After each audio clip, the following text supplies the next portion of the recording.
Excellencies, esteemed guests, ladies and gentlemen, welcome back to Abu Dhabi Sustainability Week Summit 2025. And before we move on with the rest of our program for the afternoon, can I please ask all of you sitting at the back to maybe move a little bit closer to the stage so we can better engage with you during the conversations that will be held here this afternoon on stage. Well, what a summit it has been so far. We've been honored with the participation of no less than 12 heads of state between yesterday and today. We've had ministers, business leaders, and innovators gracing the stage here. And I think it's fair to say that the discussions have been very encouraging and optimistic. Sustainability is everyone's responsibility, and here at ADSW 2025, we are at the Nexus of Next. Supercharging Sustainable Progress is our objective and what we will continue to discuss this afternoon during our sessions. So let's get down to business now and look at groundbreaking strategies to transform global trade policies into catalysts for clean energy adoption. A very warm welcome, please, to the Minister of State for Foreign Trade at the UAE Ministry of Economy, His Excellency Dr. Thani bin Hamad Al Zayudi. Thank you.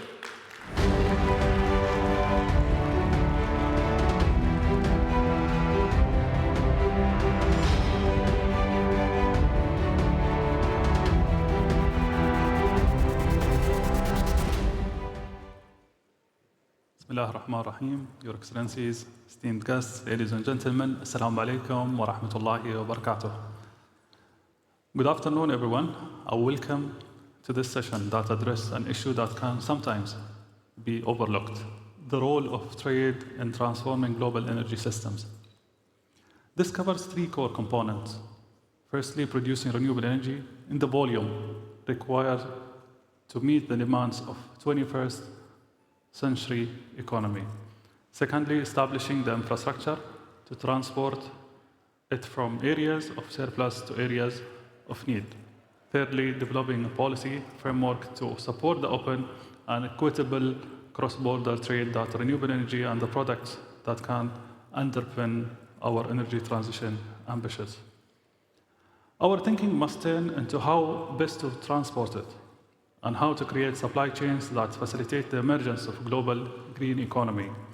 Let's take the case of green hydrogen, a fuel source that can provide a solution to the energy needs of heavy industry, aviation, and maritime transport. A 2024 report from McKinsey suggests that cross-border trade in green hydrogen could save $3.7 trillion in investment costs by 2050. But all new energy sources need a physical infrastructure of cross-border pipelines and shipping facilities.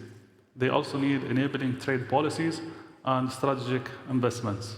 This means a combination of optimized tariffs, unified standards, government procurement policies, and carefully considered subsidy regimes.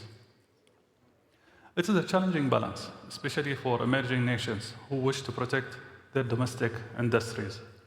A report by the Asian Infrastructure Investment Bank suggests that both tariffs and non-tariff measures, such as local content requirements, have negatively impacted investment in vital infrastructure.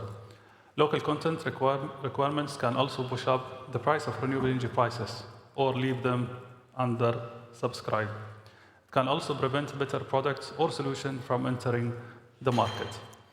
Trade policies then will be key catalysts for production and export at scale. Let's be clear, there is also another benefit. As we confront mounting geopolitical uncertainty, the ability to move alternative fuel sources from nation to nation and from region to region can enable us to sidestep the energy crisis that impacted global markets in the last 5 years and keep our industries running, our costs stable, and inflation under control. Ladies and gentlemen, trade is also key to distributing the products that can drive the energy transition, such as solar panels, wind turbines, and many EV batteries. Trade in renewable energy system and components grow more than fourfold between 2000 and 2021, and developing economies accounted for more than 55% of that growth. Kenyan farmers, for instance, now benefit from solar-powered water pumps designed in Britain, tested in Nepal, and manufactured in India. The result is a greener product entering the supply chain and incentivizing better environmental management.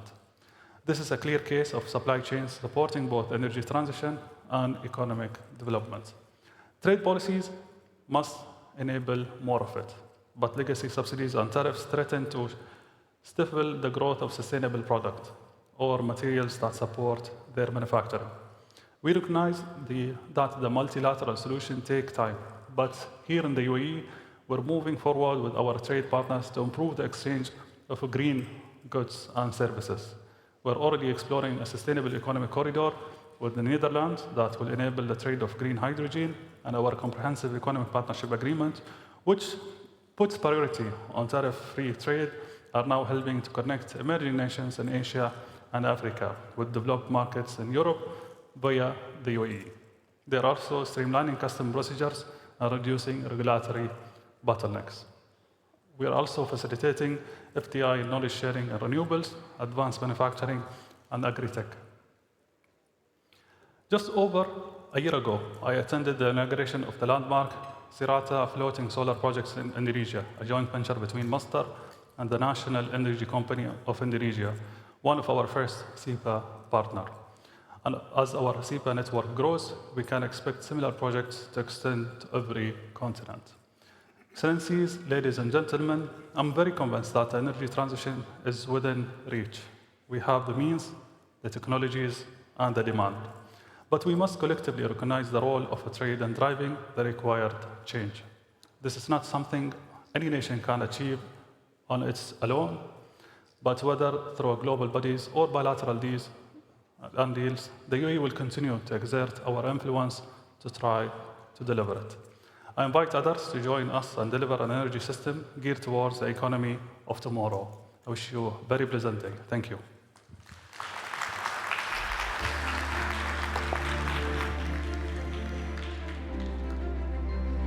Many thanks, Your Excellency.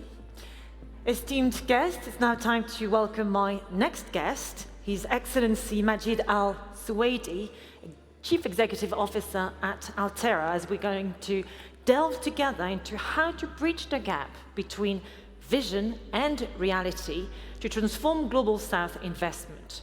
Your Excellency, please come and join me here on stage, and please join me in extending a very warm welcome to our guests. Thank you.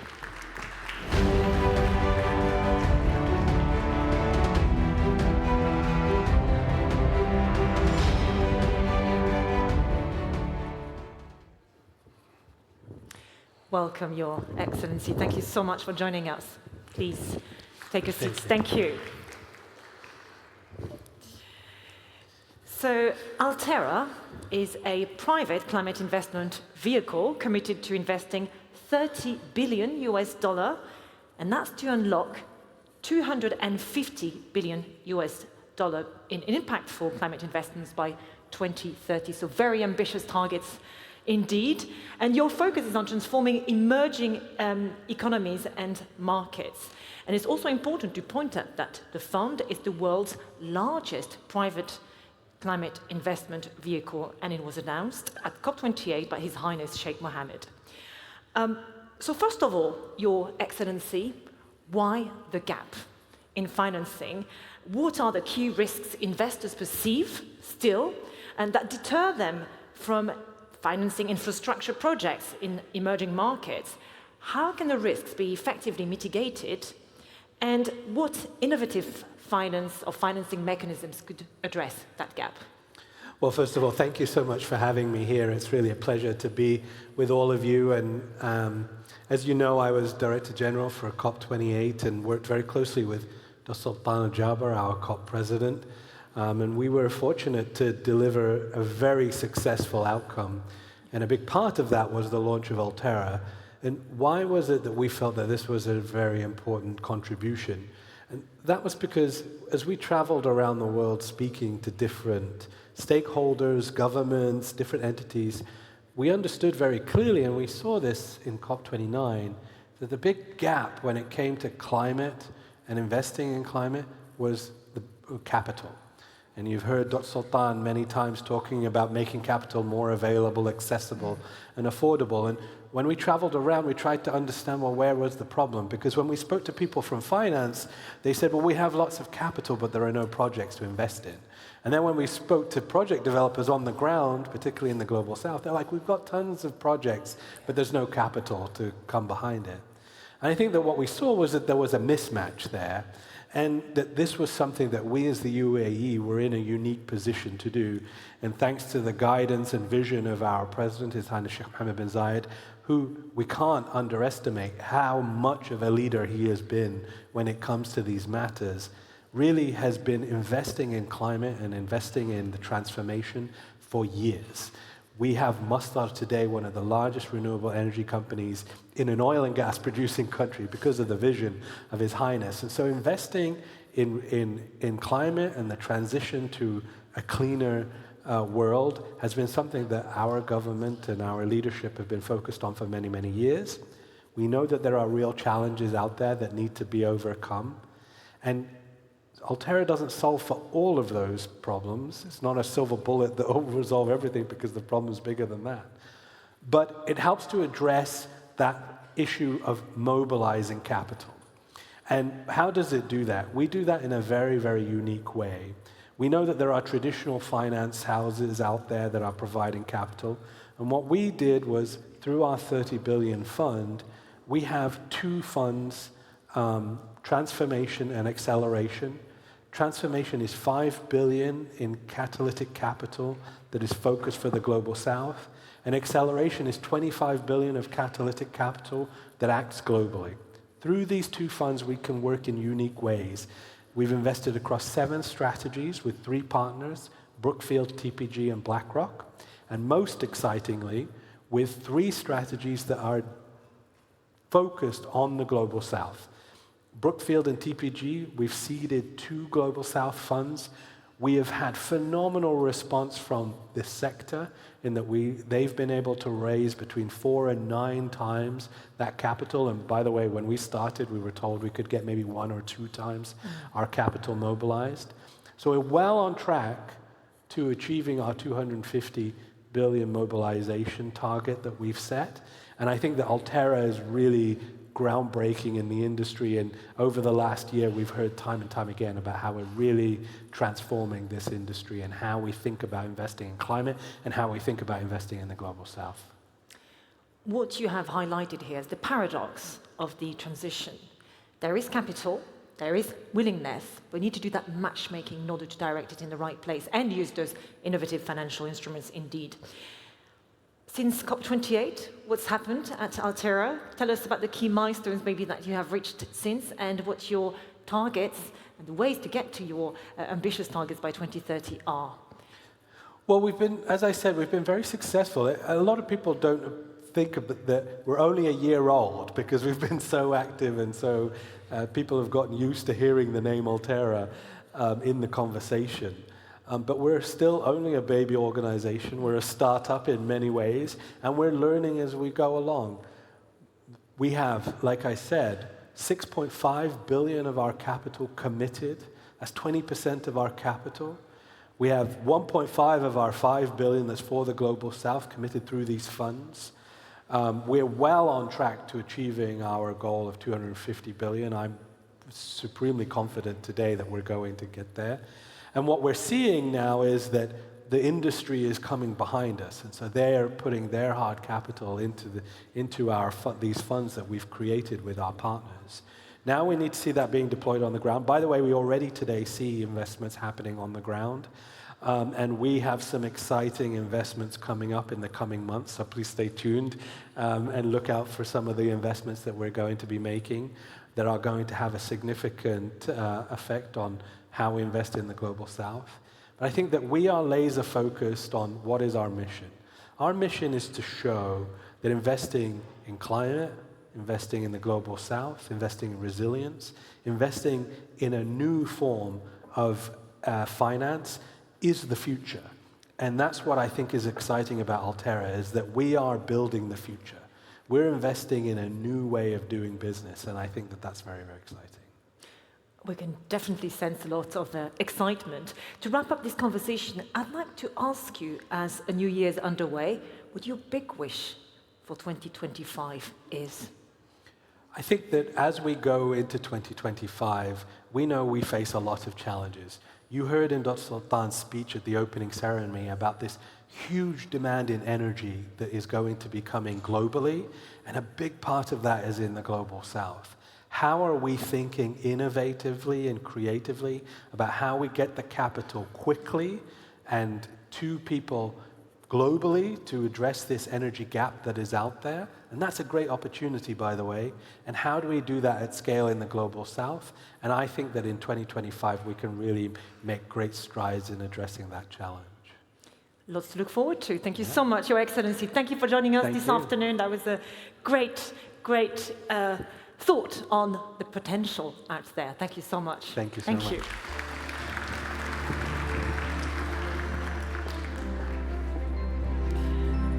What a great conversation indeed. Staying with the theme of finance, essential of course in this transition, our next panel will consider who leads the charge in financing. And during this discussion, financial powerhouses and global climate leaders will come together to tackle the most pressing challenge of our time. And that's bridging the staggering $5.93 trillion annual climate finance gap. Leading the way into the subject, a special address by His Excellency Badr Jafar, the UAE's Special Envoy for Business and Philanthropy, followed by Kyle Harrison, who will be leading the panel. Thank you.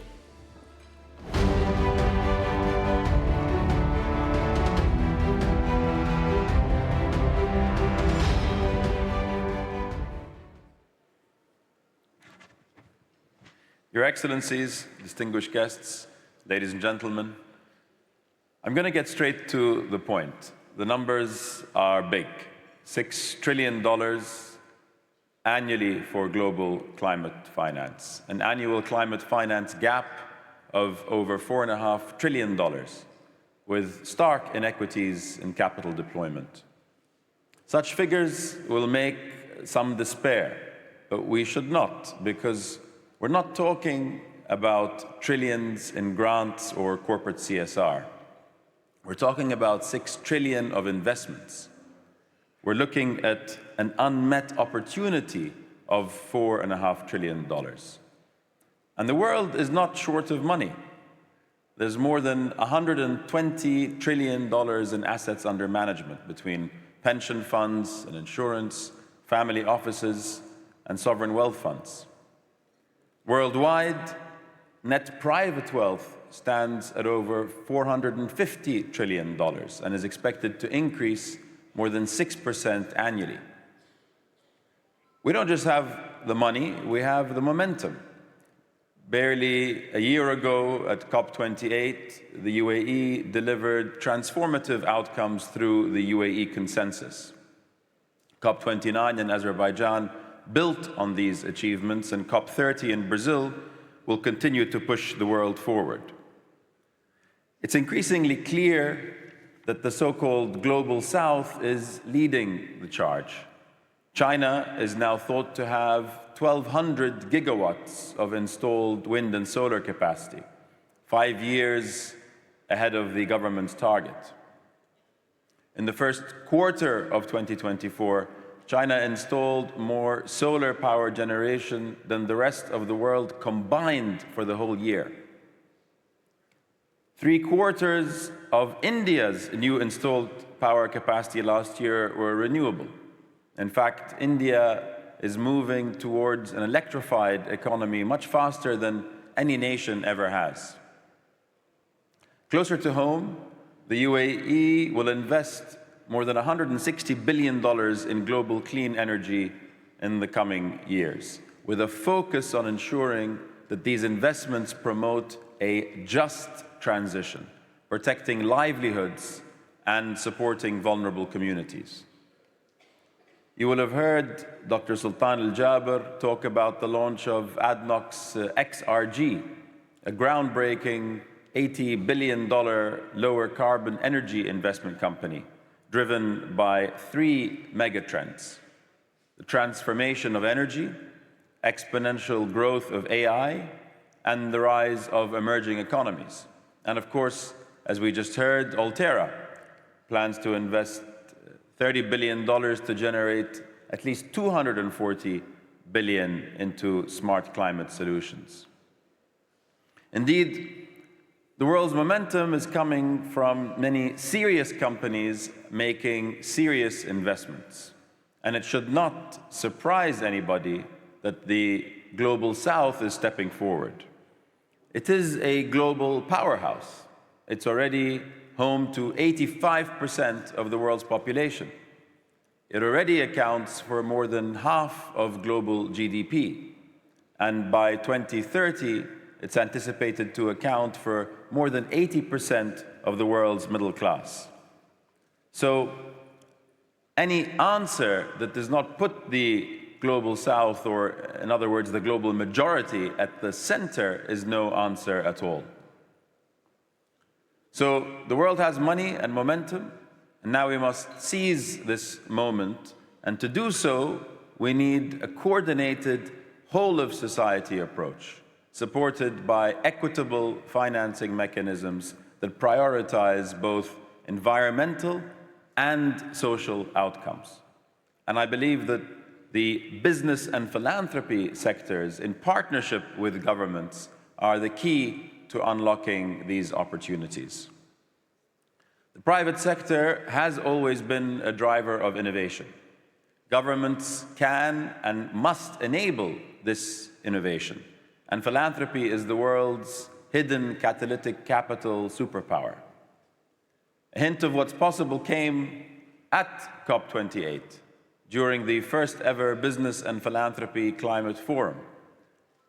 At that forum, more than 1,300 private sector leaders from 80 countries, nearly half from the Global South, and 40% of them women, joined forces to deliver $7 billion in new commitments. And I want to emphasize, these were firm commitments to invest in net zero and nature-positive projects designed to deliver market returns. That forum came about because the UAE's leadership has long believed that society moves fastest when it moves as one whole society. The success of the UAE is built on this philosophy. My job as Special Envoy for Business and Philanthropy is to help identify more of these multi-stakeholder opportunities to accelerate collaborative progress. And I wholeheartedly believe that our success as a global society will depend on how well that we embrace this philosophy around the world.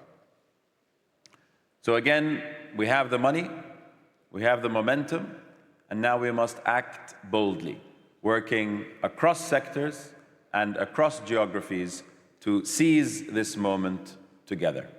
Thank you.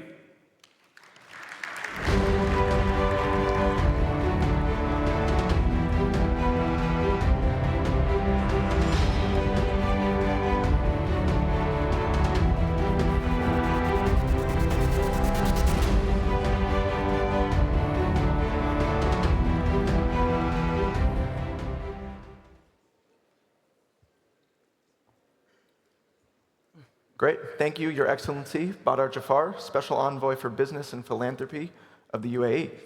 Hi, everyone. My name is Kyle Harrison, and I lead the environmental markets team within Bloomberg NEF. I'm based in New York. We've got a rock star panel here today to talk about mobilizing capital into the climate transition. Before we kick things off, I wanted to kind of set the stage a little bit. I don't think it's a surprise to anyone in this room. It's been a rocky few years for the sustainable finance market.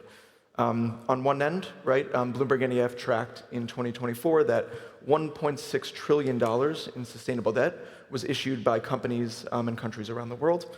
That is down from a record in 2021. But on the other end of the spectrum, you saw 500% growth in transition finance, for example, and green bonds actually hit a record volume.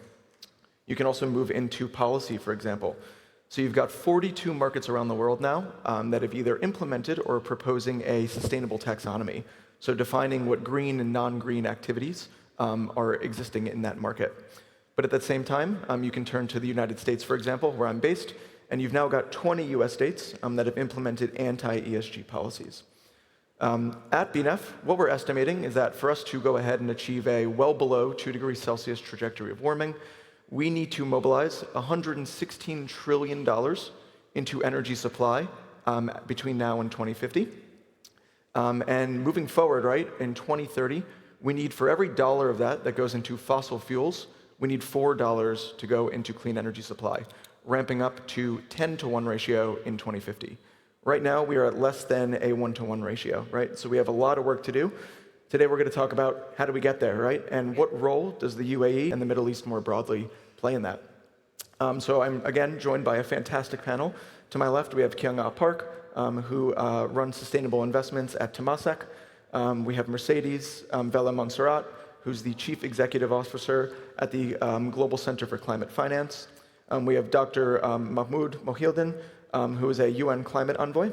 And then we have Mohammed Al-Marzouki, who is the CEO of HSBC UAE. Whew, I'm impressed I memorized all that. So Mercedes, I want to kick things off to you, right? As we see, for example, sustainable debt markets tailing off, as you see investments into, for example, ESG ETFs also plummeting, we need to get innovative when it comes to climate finance, right?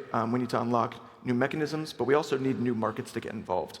And the UAE in particular is positioning itself as a hub for global climate finance. And what role does GCFC play in that? Thank you very much. Well, the Global Climate Finance Center was launched at COP28 with two main objectives in mind. One, it's about mobilizing capital for climate action, but very importantly, to establish the UAE as a new global climate finance hub, a one-stop shop for climate business. Our journey began with a very strategic question, fundamental question, I would say, from our leadership. How do we make climate finance available, affordable, and accessible? Now, a number of key initiatives such as Alterra, that was just described by His Excellency Ambassador Majid, already answered that question. But there was a realization for the need to establish a platform that will serve as an accountability platform for some of the COP28 initiatives that were announced, while at the same time establishing the UAE into a new global climate finance hub. So concretely, the way we are promoting innovation and climate finance is by serving as the secretariat of three key initiatives that were launched. The first one is the Global Climate Finance Framework that was adopted by 15 countries, accounting for 40% of the global GDP. The Africa Green Investment Initiative, a $4.5 billion initiative to be deployed in Africa by 2030. And then Innovate for Climate Tech, which is about focusing on venture capital and startup. At the same time, the center will serve as a platform to provide research, advice on what constitutes fit-for-purpose regulatory frameworks to mobilize capital, and last but not least, as a platform for collaboration between the private, the public, and the philanthropic institutions. Excellent. Yeah, we'll definitely touch more on the public and private partnerships moving forward. I wanted to kind of piggyback on you mentioned Africa, right, and emerging economies. And I think the big takeaway there is, right, every economy in the world has different challenges when it comes to the climate transition, right? And what we've started to see in some markets around the world is transition finance. For example, in markets like Japan, where you have, for example, a stubbornly cheap coal market, you can use, for example, transition bonds to move us away from coal to natural gas or renewable energy. So Kyung-Ah, I want to move over to you and get your take, both from the Temasek perspective on mobilizing this capital, but where do you see transition finance kind of playing a role in this movement? Yeah, and thank you for having me and Temasek. And for those of you who don't know Temasek, we are a Singapore headquartered global investment firm. And because we are a generation investor, we invest today for the current generation, but also with the future generation in mind. And so sustainability is very much at the core of how we deploy capital, how we integrate it across the investment process, how we engage our portfolio companies, and manage ourselves as an institution. So we certainly invest into the innovative green solutions that we need to scale. But importantly, alongside that, how do we actually transition the incumbent gray industries, many of which actually sit within our portfolio, given that we are a shareholder and investor into companies in airlines, to ports, to energy, and so forth, but also taking targeted investments into the grey to green transition. And that is absolutely critical. And where we can, ideally, increasingly, we are trying to bring the innovative companies with incumbent companies so that the early stage companies can go to market with demand visibility, and then the incumbent companies can actually transition faster and innovate and become more resilient. So really taking a systems approach. And that is important given it is fundamentally about a global economic system transition, and time is obviously very critical. Now, when we think about where we need to head, you quoted some of the statistics up front. I think it's now quite healthy that more and more financiers, investors are leaning in and saying, look, we've got to go where the emissions are and not just the green investments. But to do that, you need a rigorous framework to say, what does good transition really look like in order for us to make sure we don't have unintended consequence of locking in infrastructure that can last decades and actually make us more carbon intensive. So I think that is absolutely critical, and there's a fair number of transition finance frameworks and so forth, but we need some harmonization around that, but it's not a one-size-fits-all. Coming back to your point around coal, when you think about emerging markets and developing economies, and particularly in Asia, where we are headquartered, there's new energy that's coming up rapidly, and you're still seeing some of that being met through coal because renewable energy and energy storage is still not readily accessible. And we need to therefore make the new energy definitely cleaner, but there's also a fair number of existing coal that is a very, very young fleet, 15 years or younger. And so that's locked in. So we need to bring the economic incentives in a way whereby we can actually incentivize the decommission of that faster. And that's where transition carbon credits can come in.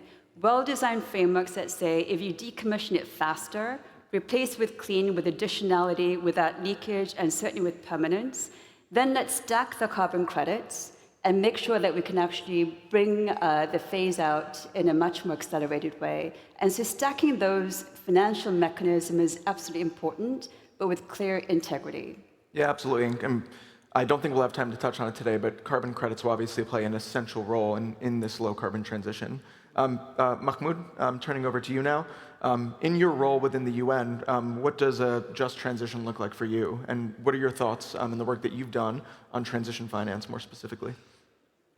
Right. It's great to be back again here. And fascinating discussions yesterday and today, and building on some of the issues raised before, and the excellent comments by Mercedes and Ms. Park. So let me take it first on this systems approach. If Temasek and the financial institutions are thinking of a system, governments and policymakers should do the same. So the policymakers here shouldn't really be suffering from leakage and gaps of data, gaps of knowledge, gaps of finance that may be sometimes bridged by costly debt, or gaps of implementation, because you may have the data and you may have the money, but you don't really have capacity, especially when it comes to localization. If I pick on the particular example of coal and phasing out, that was one of the most important deliverables or announcements, rather, by the Glasgow summit, the COP26. Phasing out coal from South Africa, phasing in renewables, and dealing with the social consequences. If you have a system in place, you need to think exactly in the opposite way in terms of priorities. You need to assess first the social impact, because here we're talking about people who could be impacted, labor opportunity that could be lost, assets that had been associated with them not just by the government or by the state, but the people. And then you consider the phasing in of renewables, because you need really the country to run on something dependable. And then the happy outcome of that will be the natural phasing out. The reason that these kinds of nice approaches didn't really work, despite the fact that the money was there, is basically the policy was not there. The system was not really speaking to each others in terms of components. And in many aspects of the work that we're seeing in the transition, that you cannot really go and challenge some of the values behind it. But when it comes to implementation and operationalization of these values, you don't really see systems of transitions speaking to a system of government or budgets, or when you try to translate this at the big year of the indices, the nationally determined contributions, they are not aligned with any of that, not with the budget, not with the rest of the components. So better countries, when they are managed better, they can really get possible partnerships with what is offered in technical assistance and support, or can, in a good day, can have funding either from Temasek or HSBC with less risks than being perceived. You're doing the moderator job for me. That was a perfect segue into the next segment, right? I think one of the big takeaways for me there is the private sector is essential to this, but the private sector can't do it alone. You need governments and vice versa. Mohammed, turning it over to you, let's talk about public-private partnerships, right? And the role and the experience that HSBC has in that area. Yeah, thank you for having us here. Well, again, I mean, similar to the other panelists, when it comes to HSBC, we think catalyzing the new economy is vital for transition. Now, when we look at what's happening in the past 3.5 years, there is a great focus when it comes to financing existing solutions.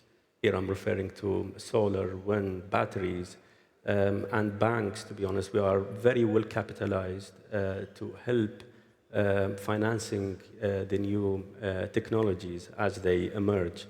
The problem is, 35% of the emission reductions that we need to achieve by 2050 will come from technologies that are actually not yet at commercial scale. So there is no problem with the banking sector when it comes to having the capital in place. Again, a reference to His Excellency Majid, the previous panel, that is actually the role of Alterra. When it comes to a given project here in the UAE, the sovereign is AA rated. If you go at the individual projects, there'll be investor grade projects. So there is no problem actually attracting FDIs, and the banking sector is there to help. The problem is, when it comes to projects in, say, Central Asia, when it comes to Africa. So a lot of risk need to be bridged by people like, the multilateral development banks and people like Alterra, the geopolitical risk, the currency risk for banks like HSBC and others to come in and help. Now, we've been operating in this country for 70 plus years. Right, so we led the private-public sector joint venture for so many years. We started here in Abu Dhabi, so the IWPPs in Abu Dhabi, 9 of them. Actually, we were the sole advisor to government of Abu Dhabi on these IWPPs. What we did, we got international players to come in, so it's a 60-40 JV, and we provided long-term balance sheet, and we continue to do that. And maybe elaborating more on partnerships. I know HSBC and Temasek have worked together before as well. Can you elaborate more on some of the climate partnerships that Temasek's been involved with? Yeah, no, it's really been a privilege to work with HSBC. I mean, this agenda requires us to radically collaborate. Right? I talked about the value chain collaboration earlier, but it's also important to think about the different stages of capital. So we have quite a number of partnerships from kind of early stage with, for example, Breakthrough Energy at the venture. We established a new platform called Decarbonization Partners because there's a missing middle to take proven technology and really radically take it to scale and bring it down the cost curve, called Decarbonization Partners. And in the transition, we have a partnership with Brookfield to really transition incumbent industries. But when we also looked at the market opportunity out there, or the gap, talking about some of the blending that needs to happen and where we need to lean in. In Southeast Asia, there's many projects that are marginally bankable, where with a bit of elbow grease and some concessional capital that provides some de-risking, very acupuncture de-risking, you could actually finance it with mainstream financiers, investors coming in. So we formed a JV, a 50-50 JV called Pentagreen, that is doing sustainable infrastructure debt financing. And it's partnering with the Singapore government on something called the Financing Asia's Transition Partnership, where the government is mobilizing $1 billion of concessional capital with the goal of crowding in and targeting $5 billion. And it's focused on 3 different areas: energy transition, green investment partnership, which is the marginally bankable, and then industrial transformation and decarbonization. And Pentagreen is the manager in that middle, that green investment partnership, to try to get marginally bankable projects to scale. And it's actually very important, and the role of Alterra is another good example that was mentioned earlier, where the stacking of capital to try to get more of these technologies that may be proven, but yet because of either FX issues or because of credit risk issues and so forth, with a little bit of, again, elbow grease and that targeted concessional capital, you can unlock a lot more. And that's sort of where the catalytic opportunity is. The last point I'll mention is in the context of these collaborations. I think a lot of some of the things that you're talking about, where if we can harmonize more, even though I know this world is becoming increasingly more fragmented, capital and technology benefits from scale and liquidity. So the more harmonization we can do around whether it's frameworks, whether it's reporting, whether it's policy, I think the better off we are, because at the end of the day, greenhouse gas emissions is a global problem. It doesn't know any borders. And again, technology and capital benefits from scale and liquidity. And standardization is essential as well, right? Like making sure all of those frameworks are aligned so that we can make sure that capital flows from A to B effectively. Absolutely. Yeah. And Kyung-Ah, you mentioned Southeast Asia.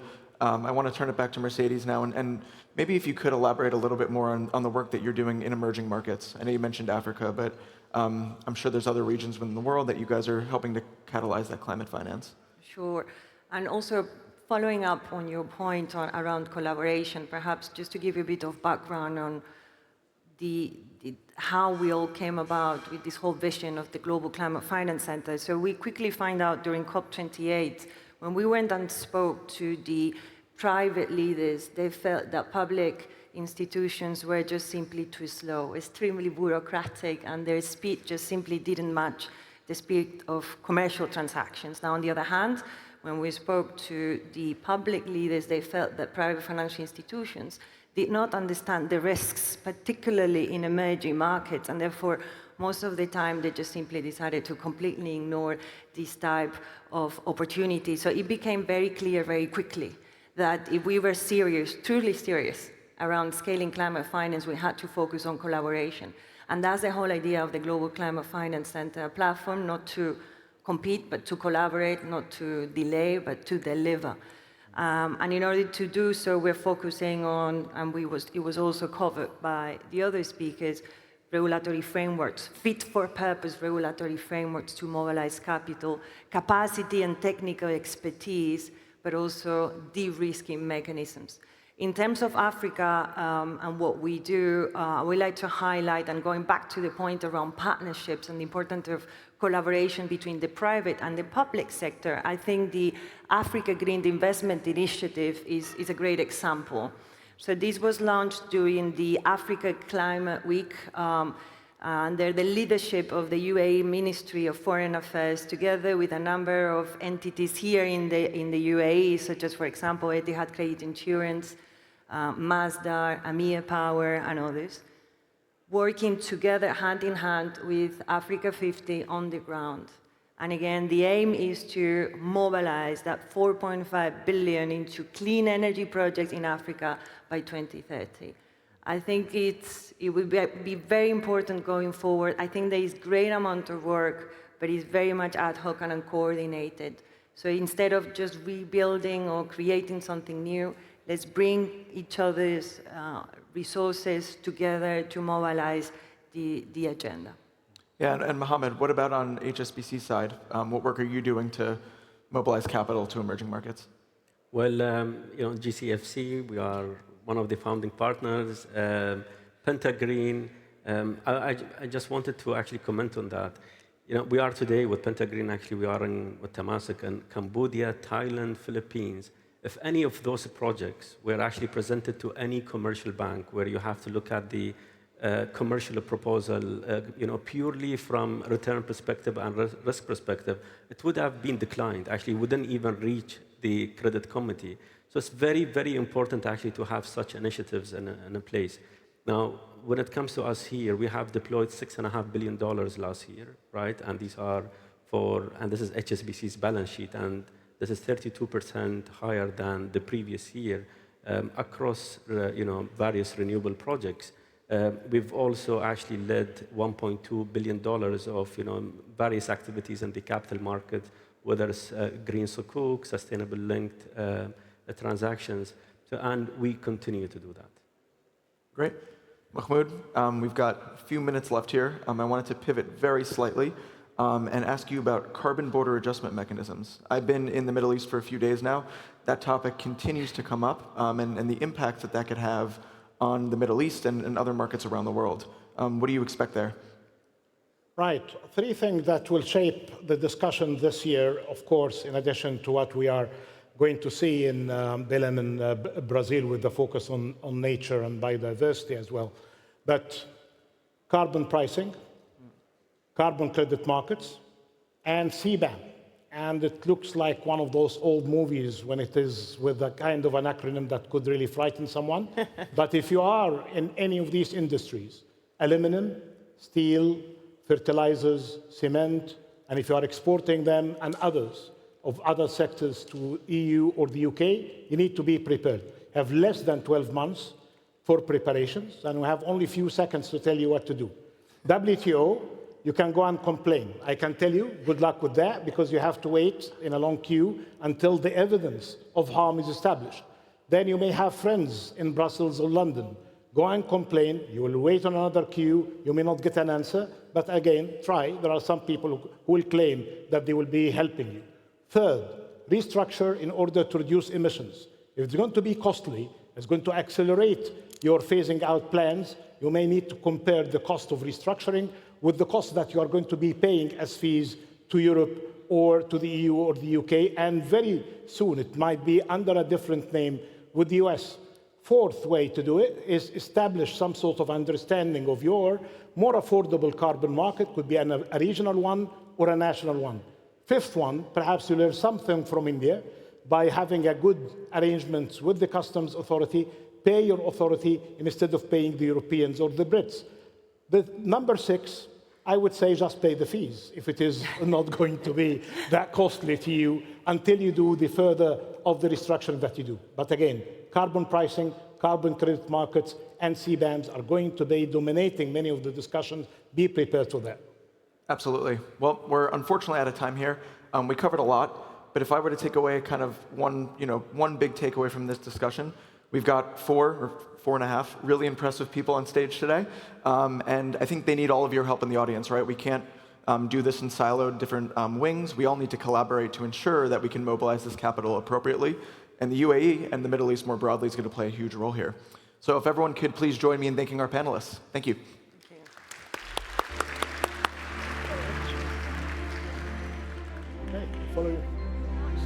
Thank you so much, and to your esteemed panelists as well, of course. I will now have the pleasure to lead the next conversation with two business leaders at the helm of the energy sector's transformation. In this session, we'll explore how we can accelerate large-scale investment in renewable energy to meet ambitious climate targets, whilst ensuring grid stability and maximizing economic benefits. Please join me in welcoming to the stage our speakers, Jim Pagano, CEO of TerraGen, and John Annis, CEO at Pertamina. Thank you.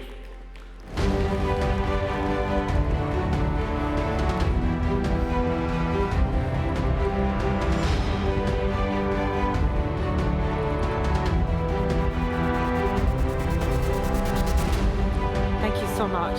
Thank you for joining us. Gentlemen, it's a pleasure to have you with us this afternoon to discuss, of course, your vast experience of the energy transition.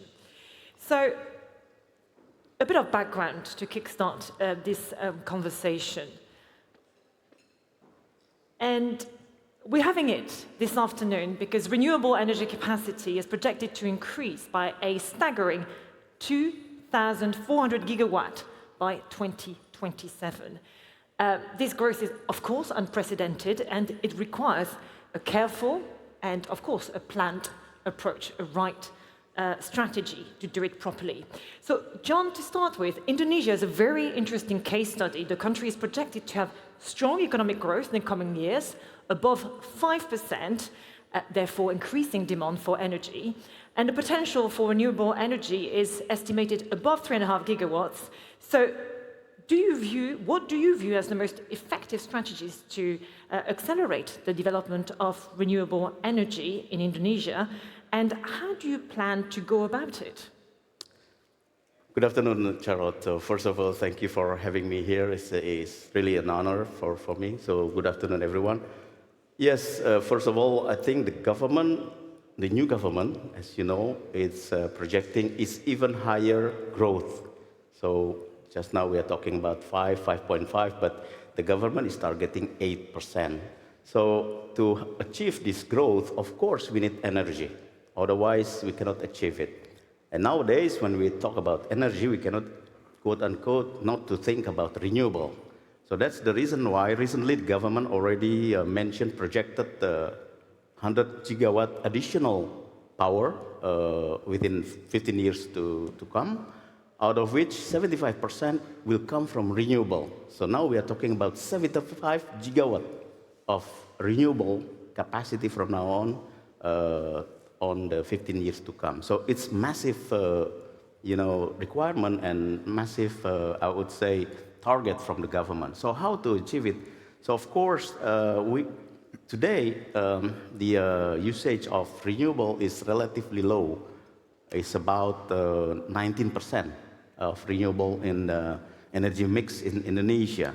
However, the potential is quite huge. So we have more than around 3,700 gigawatt of renewable from various resources, including solar, geothermal, and everything. So we need to unlock this potential, of course. So first of all, there is a regulation to handle that. So I think the government is working very hard to make the regulation is more attractive for the investment, as well as to lighten the permitting, all the requirement to build the renewable, so to make it faster.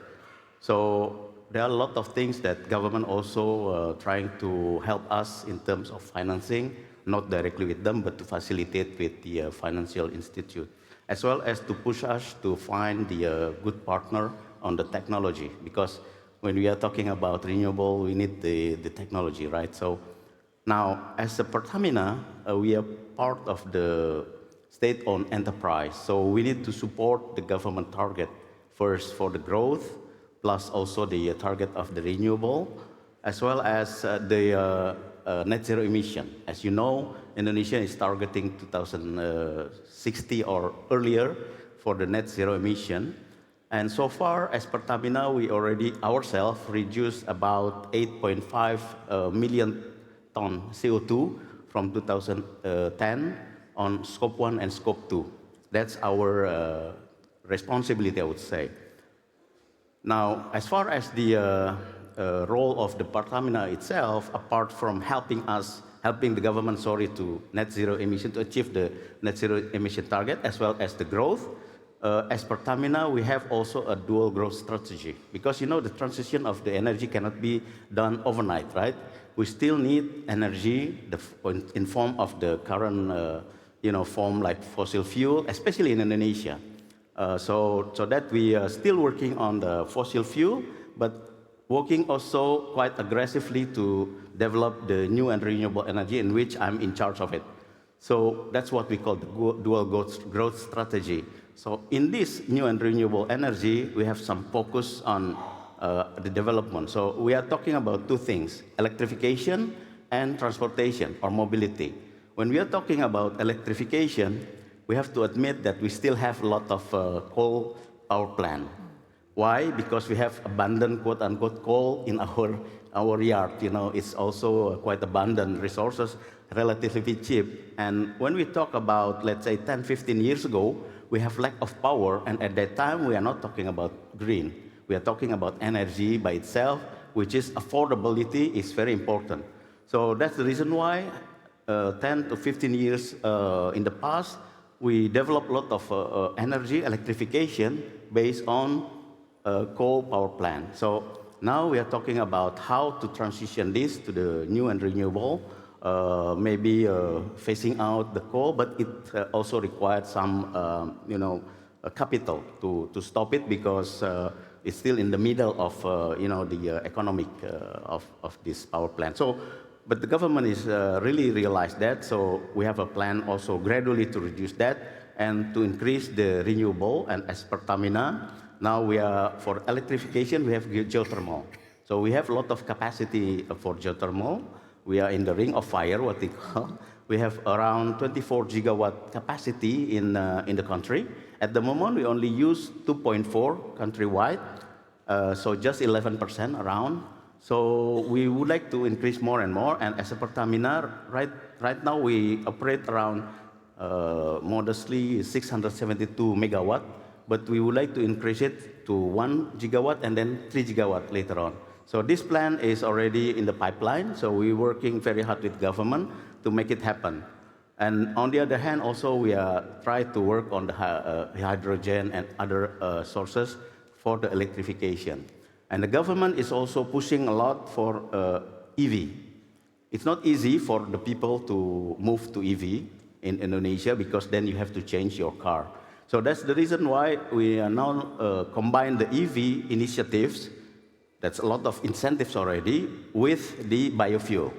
So we have quite successful story on biodiesel already. We are in B35 and we will need to increase to B40 and maybe B50 later on. For the gasoline, we are working on the bioethanol. So we are working now on two common feedstock on the sugarcane as well as the corn. But that's, we have to work also very, very carefully not to compete too much with the food. Of course. John, let's leave it there because you've mapped out very clearly your plan for renewable energy development here. And I have to talk to Jim because, Jim, you operate in a very different part of the world. That's mostly from the US, of course. A few words about your company, TerraGen. Your operating portfolio consists of 3.8 gigawatt of wind, solar, and battery storage projects across very different sites, mostly in California and Texas. And I was wondering if you could tell us a bit more about the role of energy storage, which is crucial, of course, in this transition, and the role it can play in supporting the integration. We talked about grid stability and integration, the integration of large-scale renewable energy into the grid. Sure. Happy to do so. Thank you for having me today. It's a pleasure to be here. We have about equal percentage of wind, solar, and solar. Wind, solar, and battery storage. I apologize. We used to do geothermal years ago, and you threw me off track. In any event, storage is really critical to the reliability of the grid, and I think it's well understood that the intermittent nature of renewables requires one to have battery storage if they're going to move towards a renewable-based grid. But the other factor that I think is a little less discussed and a little less understood, but we saw it very clearly this past year in California, is that battery storage is needed to deal with the seasonal variation that occurs with any renewable project. Our wind projects are driven by the Mojave Desert heating up and pulling cool air off of the Pacific. And so that's seasonal. When the weather is warm, you're going to get much more output.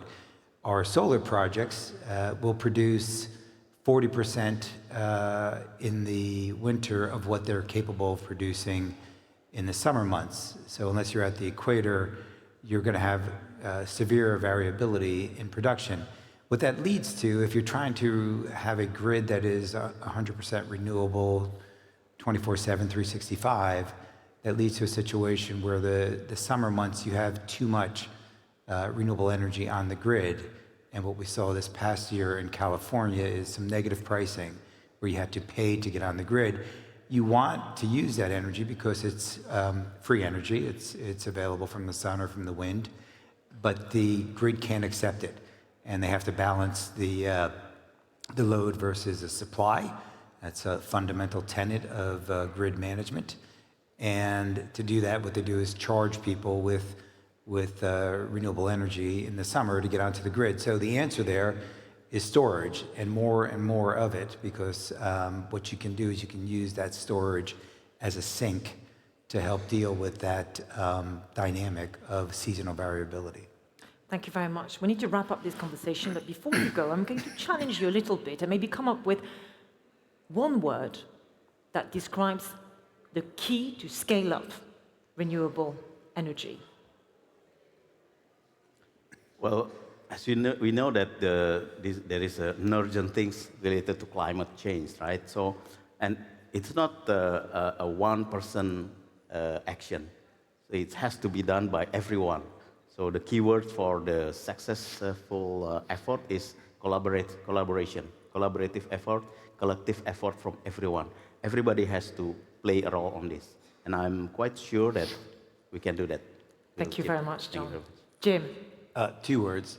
In the US, I think the key is probably permit modification. It takes very long. And if there's a sense of urgency about this, you know, we're going to have to come up with a way of doing it more quickly, protecting the species and the environment, but it'll take us 4 to 6 years to permit a project. That is going to lead to a lot slower rollout of renewable generation than you would see with a tighter scale, a tighter time frame. Yeah, lost time we definitely cannot afford at this stage, of course. Many thanks to both of you, Jim Pagano and John Annis. Thank you. Thank you. Thank you, gentlemen. Thank you.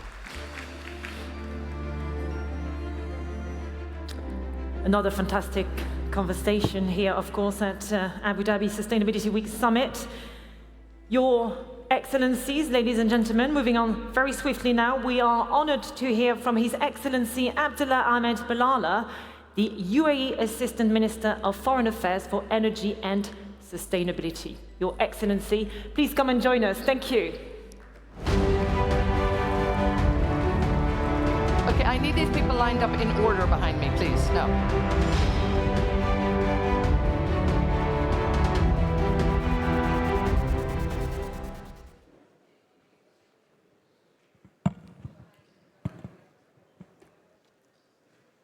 Excellencies, colleagues, distinguished guests, Assalamu alaikum.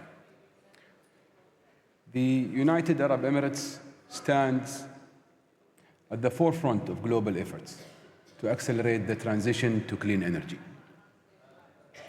Our commitment to fostering international partnerships and driving sustainable development has never been stronger. The UAE envisions itself as a trailblazer in clean energy and sustainability, setting ambitious targets and launching groundbreaking initiatives. Our goal is to generate 50% of our energy from clean sources by 2050, demonstrating our unwavering dedication to combating climate change. We recognize that the challenges of climate change and the energy transition cannot be addressed in isolation. That is why the UAE actively engage in bilateral and multilateral agreements to promote clean energy cooperation worldwide. Our efforts extend far beyond our borders.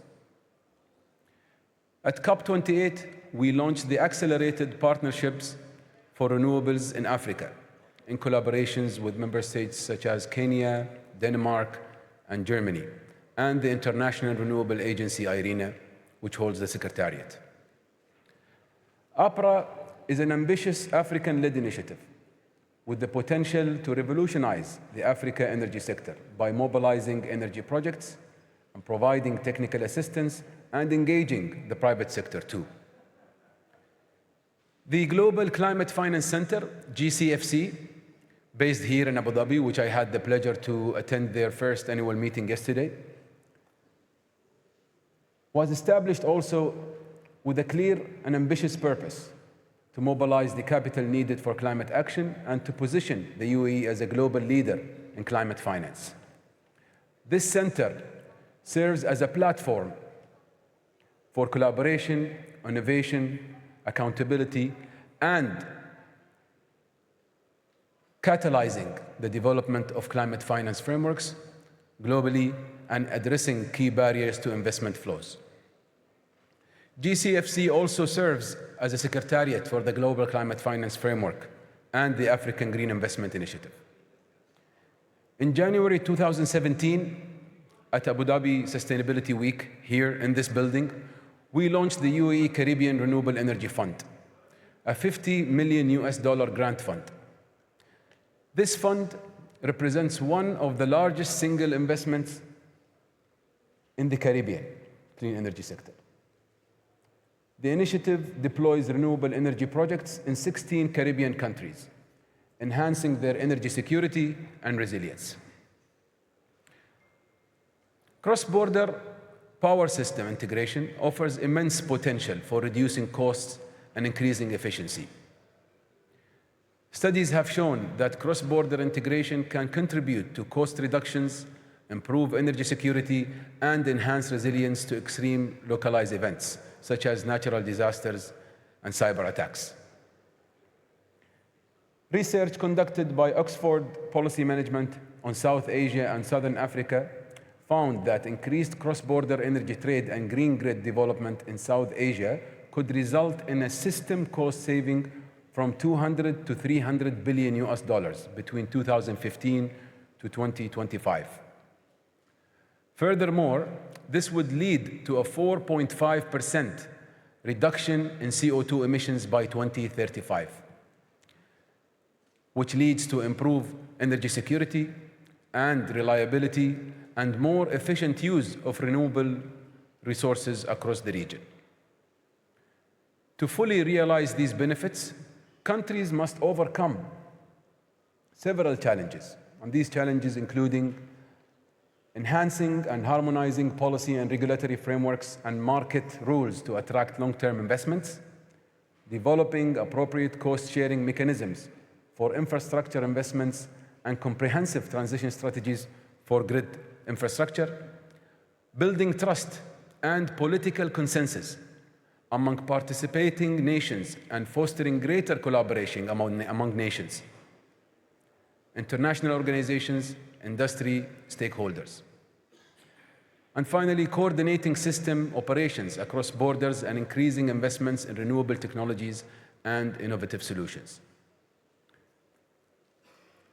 Excellencies, distinguished guests, the UAE remain committed to leading by example. Our recent pledge of $4.5 billion to boost clean energy projects in Africa demonstrates our dedication to this noble cause. Through initiatives like Ittihad 7, we aim to provide 100 million people across Africa with clean electricity by 2035. Meanwhile, with the UAE Caribbean Fund, we continue deploying renewable energy projects in the Caribbean and enhancing energy security and resilience. Let us unite and intensify our efforts to accelerate the global transition to clean energy. And together, and only together, we can build a sustainable, resilient future for all. I thank you.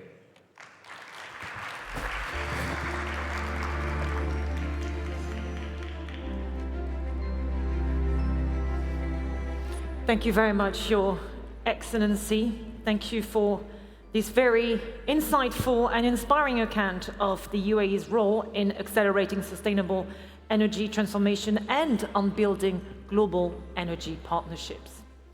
We are indeed in this quest together, globally, regionally, and nationally, of course. And looking at our global speaker lineup today and at you, of course, esteemed guests in the audience, well, it's beautiful to see that the world is coming together around this indeed. Our next panel now will bring together visionary leaders to reveal cutting-edge innovations and breakthrough business models that will revolutionize how we transmit and distribute clean energy across the globe. I am delighted to welcome a very familiar face here at the summit. That's Etna Trina, who will be leading this panel. Thank you.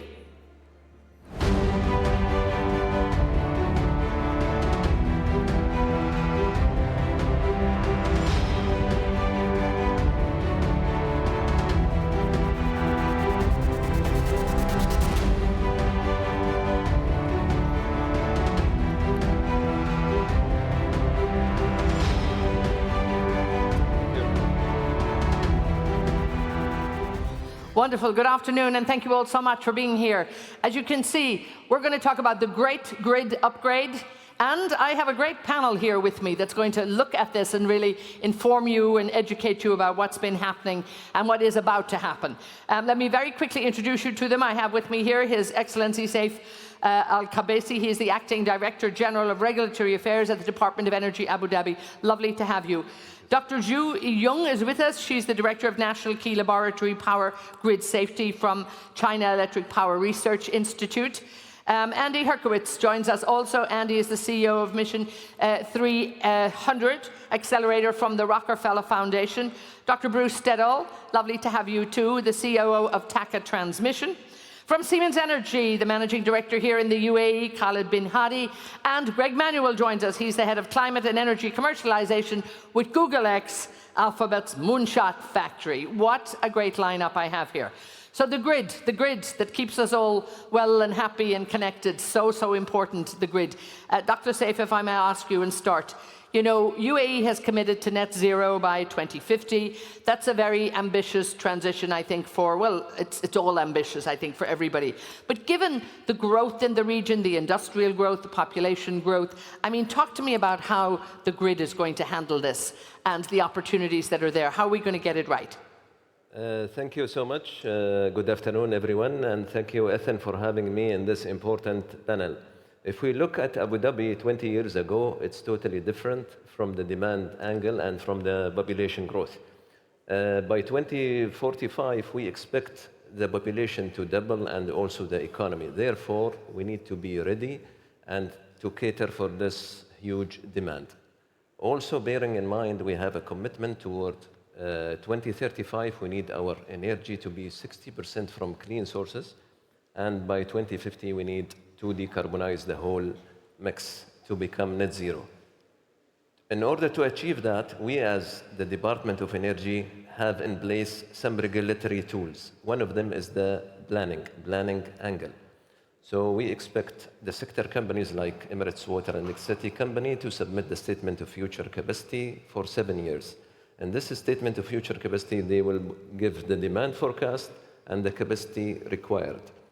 At the same time, we have our colleagues also here in the panel. Bruce, he's from the Transco Transmission Company. They are also submitting to us the planning statement, 5 years for the network, and how to expand the network and what are the things needed to cater for the capacity coming. In addition to that, we implementing and facilitating the smart grid implementation, in which we need to integrate different types of technologies like solar, wind, nuclear, while maintaining the power stable and ensure it's flexible to cater for this clean energy sources. And hopefully, these are done through the sector, through one of the pioneer companies like Siemens Energy. They are supporting the sector with this new technology and the new to cater for the smart grid. With regard to the digital systems also, the Department of Energy is facilitating the transfer and the transformation for the companies to be digital in all aspects, starting from the planning, construction, asset management, until the interface with the customers. So we are promoting in how to become digital, smart, ensuring the customer understand the consumption, the behavior, and we try to utilize these data in order to inform how we can be conservative, and this will fit into energy efficiency programs. Therefore, these initiatives make Abu Dhabi grow, sustainable, and maintaining the whole aspects. And it's almost about being ahead of the curve, so to speak, knowing what's coming. Dr. Yi Young, in China, there has been an upgrade of the grid, but how do you make sure, again, with the rapid development of such new energy in China, that you can actually deliver, stable operation and safe operation as well? Okay, thank you, everyone. Good afternoon. By 2024, the installed capacity of new energy in China has reached 1.9 billion kilowatts. And it is predicted in 2030, maybe it will reach 2.4 billion kilowatts. So I think the following measures is very important to realize the sustainable development and safe and stability operation. The first is scientific planning. The relationship between the new energy and traditional energy, overall and local government and market, and new energy development and conservation need to be handled well. Secondly, about the regulation ability. I think it's very important to improve the system regulation ability. The flexibility of traditional energy generation need to be improved, and the energy storage, the application of large-scale energy storage need to be promoted, and the global forming technology need to be used effectively to improve the system and interference abilities. All parties need to participate in the system regulation. And the third is about UHV technology. And we still need to develop UHV transmission to realize the resource location, carrying, and consumption capacity of the large system. China now has around 20 HVDC links. And in 2030, we will have around 40 HVDC links. I mean, really, I think, leading the way in many ways, too, and just moving non-stop ahead. Okay. Andy, now you work a lot, and a lot of your background work in development work in Africa, but also when we look at the energy sector, many countries in the world are having a challenge dealing with their grid, but Africa is such a huge continent. I mean, there's probably particular problems there. Do we need to pay maybe special attention to what's happening there? Not only do we need to pay special attention, let's start with the fact that there are, of the 700 million people in the world who don't have access to electricity, 600 million of them are in Africa. We're talking about people who don't even have a light bulb. They're using kerosene, and they're nowhere near the grid. And even with proper planning, it's likely that it could be another 30 years before the grid would even arrive to many of those households. So the World Bank and the African Development Bank, to their credit, launched Mission 300 with the goal of getting 300 million Africans access to electricity by 2030. And keep in mind, of those 600 million people who don't have access to electricity, 78% of them can't even afford it. So what we need, while there's really well-intentioned big announcements of financing for climate and all of these things happening in the rest of the world, you've got 50 countries in sub-Saharan Africa who combine their GDP as the equivalent of Turkey is. So we, as development partners and others, we need to really leverage private sector finance by taking on some of that risk and making it so that private sector can invest, because we need that private sector investment, but we need to be able to de-risk it for them. There's a tremendous opportunity to do that, and that's what the World Bank is doing with African Development Bank, the support of Rockefeller Foundation, the Global Energy Alliance for People and Planet, and Sustainable Energy for All. Yeah, and we have to remember just how big that is, so we can't ignore it. Bruce, now, many of you might have heard today there was a great announcement here at this event, an MOU signed with Italy, Albania, and the UAE for an energy subsea cable that's going to have a big connectivity story, and it'll be run by the grid from Terna in Italy. I mean, TACA is going to be in there somehow, so this is an example, I think, of the great work that's happening cross-country and cross-continent. But, you know, good for you on that. I know you haven't delivered it yet, and everybody will be working on it, but well done. And it's great to see and hear these things happening. But the existing grid around the world, as we know, I mean, was not designed to actually hold the energy that's sort of coming through today. Talk to me about that upgrade and where the big challenges are, because it has to be upgraded fast. Yes, thanks. Good afternoon, everyone. Yes, so, I mean, you know, the grid has historically been developed based on having sort of large central sort of production facilities being transmitted and then distributed. And I mean, it's clear with the energy transition that is changing, and we need to change with that. I mean, within the UAE, we really embarked on this most probably in 2010, where we did a lot of work actually introducing the first nuclear plant into Abu Dhabi at Baraka, which is now fully operational as of last year. And that journey continues with with some large-scale deployments of PV, with us now having about 2.5 gigawatts of PV in commercial operation.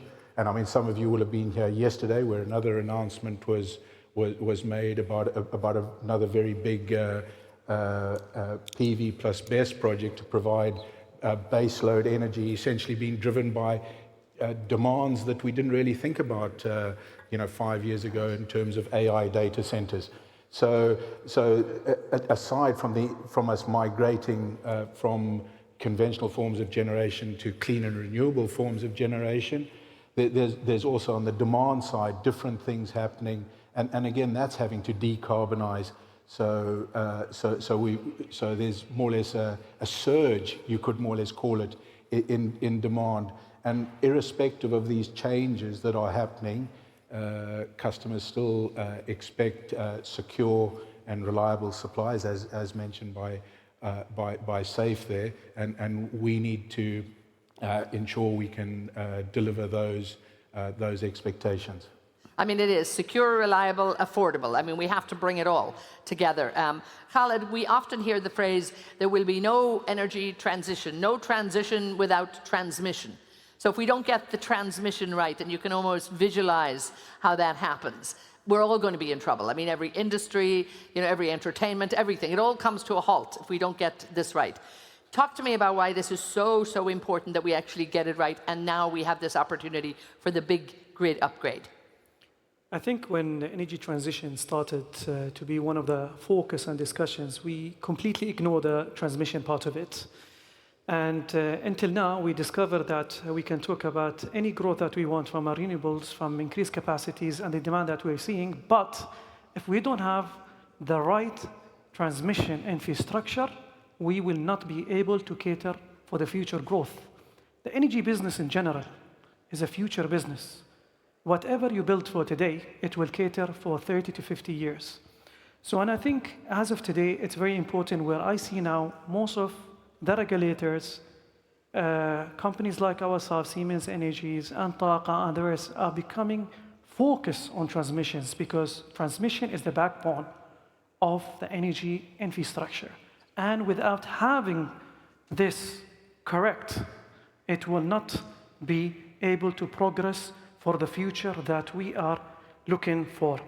I was reading a report, and according to IEA, said 3,000 gigawatt of renewables, okay, being stuck, not being able to deliver the project because the transmission is not yet ready.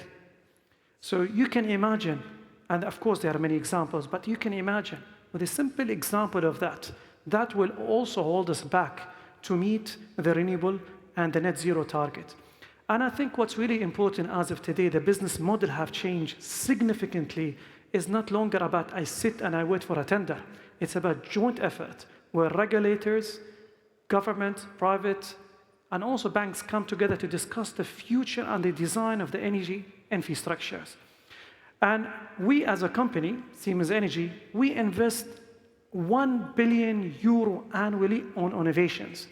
Innovation that will support to upgrade the existing infrastructure, such as digitalizations, stabilizing the grids, new technologies. It's not about only just supplying equipment. It's about how can I have a reliable, stable, efficient, and affordable grid that can meet the requirements of the communities. It's not about government, it's about the communities and supply it. As you said, like in Africa, there are 700 people don't have access to electricities. But imagine there are more than 1 billion or over don't have access to a reliable electricity. You know, 10 years ago, Google X would not have been on this panel. So we're so excited to actually have you here. And again, when we look at it, and particularly the moonshot factory, a lot has to be done. We can't do this in small stages. Talk to us, Greg, in terms of the size, the scale, and I suppose the urgency of getting this done. Absolutely. So when we looked at this problem, like we do every moonshot, it has to meet a certain threshold. Meaning, unless we can affect the lives of 1 billion people or more, it's not a moonshot for us. So when we investigate opportunities where we can bring our talents, our skills of our engineers and our scientists to bring to bear to make the world better, what do we want to focus on? And the energy transition was one of the key areas of focus that we identified a number of years ago. And one of the platform technologies that we have been advancing for the better part of 7 years now is a platform technology called Tapestry. And what we have done is be able to really look at this question of how to upgrade and up-level the energy grid, how to make it more reliable, how to make it more resilient, how to make it more flexible. How do we generate the kind of plasticity of an energy grid which started getting built over 130 years ago? It is humankind's largest machine in aggregate. And how do we, without rebuilding it, how do we get it to actually work in the context of what is needed today? More EV vehicles, energy storage, intermittent sources of energy, obviously to complement baseload power. How do we actually deliver every marginal megawatt at the lowest cost and at the lowest CO2 footprint? And so that was what we looked to do with Tapestry. And we're really excited that we have made massive advances. We're working in 6 different countries right now at various stages. And Chile, for example, as of this year, is using Tapestry to plan their grid, which we're able to work with them on to give them the kind of granularity where they can see 20 years in the future, hour by hour.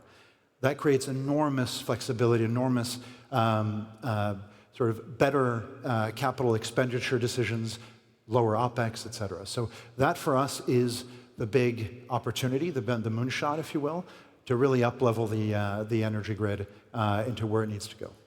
And do you want to come in on what Khaled was talking about, and also perhaps if you'll, with that too, maybe just talk a little bit about finance as well. So I want to emphasize what your point about that transmission gets ignored. Transmission is the trifecta in that, number one, it's going to accelerate decarbonization. Because when you can trade power across borders, you take Africa, for example, a lot of people say you need to have fossil fuels in Africa. Right now you do. But if you're able to import inexpensive geothermal power and hydropower from other countries that don't have other sources of base load energy, then you solve that issue.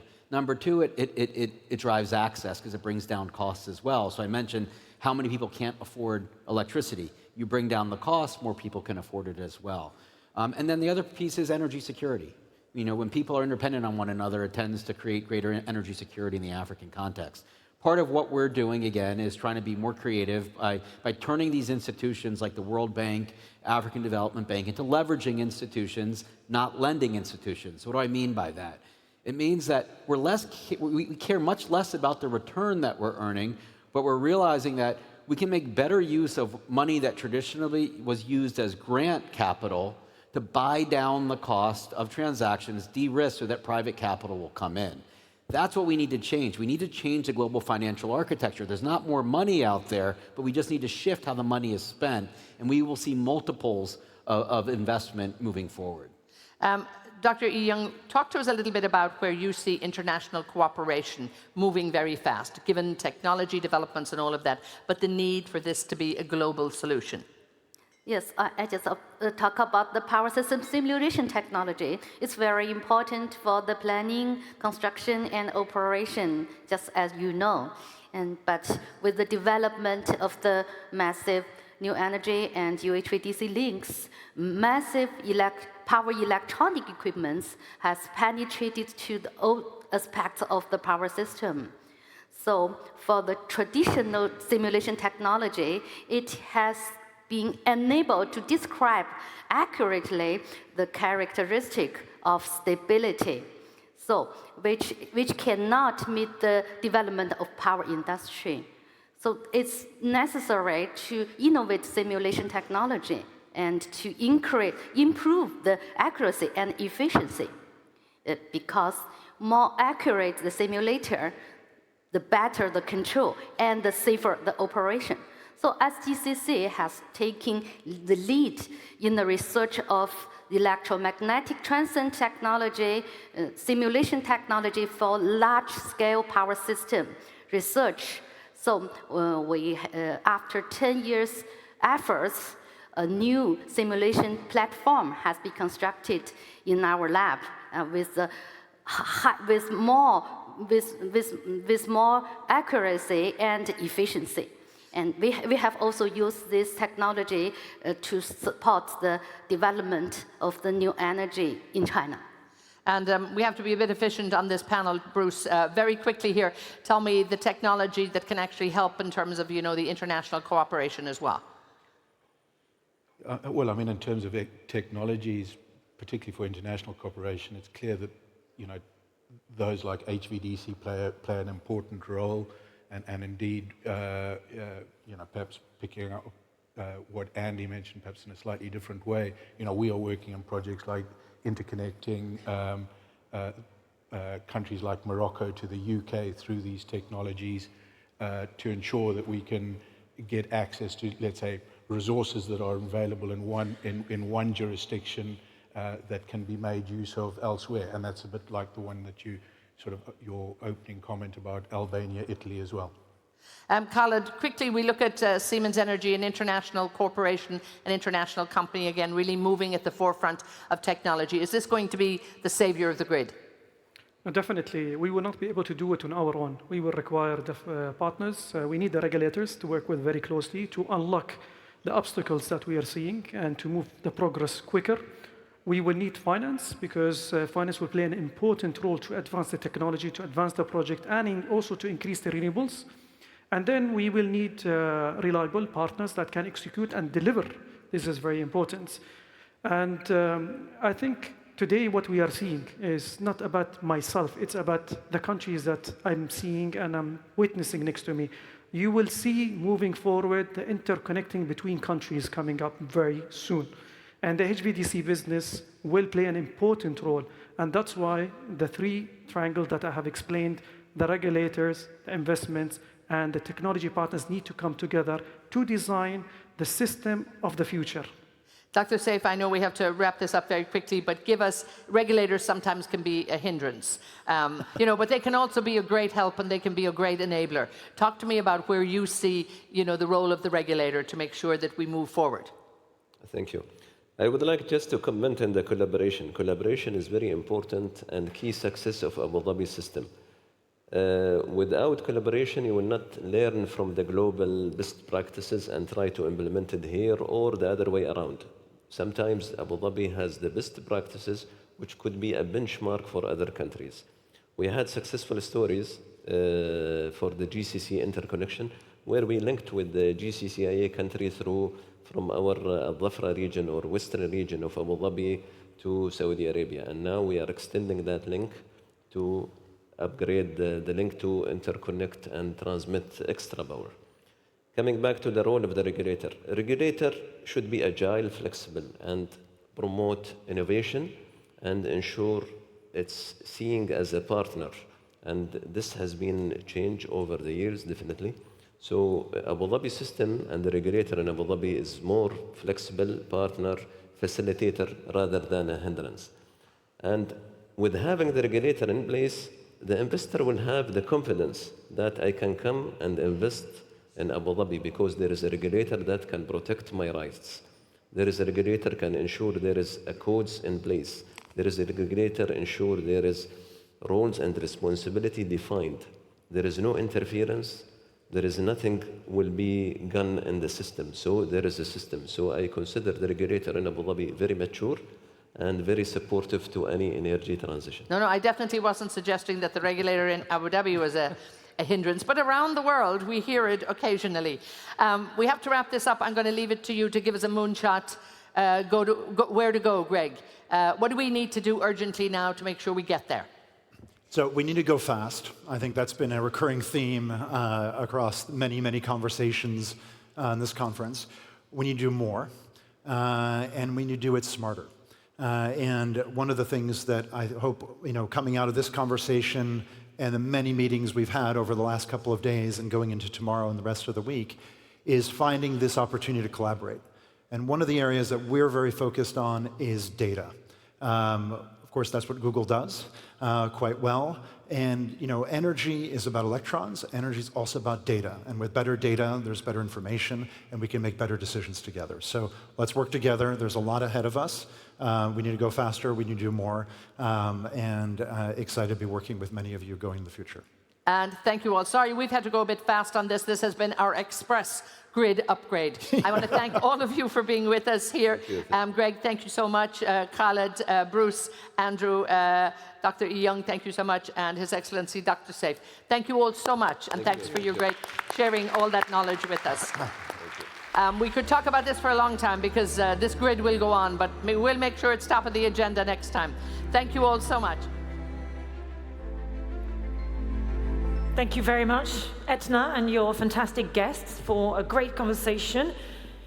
Now, moving on from the Great Grid Upgrade to breakthrough innovations in energy storage, please welcome our next conversation here at ADSW Summit. We'll look at harnessing the unprecedented drop in price, in the price of batteries to accelerate a sustainable transition, among many other key questions, of course, around energy storage. And leading this conversation, please welcome Sarah Forrester. She's news editor at The National, and our esteemed speakers, Rizwan Razak of Huawei and Andy Biffen of Emirates Water and Electricity Company. And please, yes, go ahead with your round of applause for our guests. Thank you.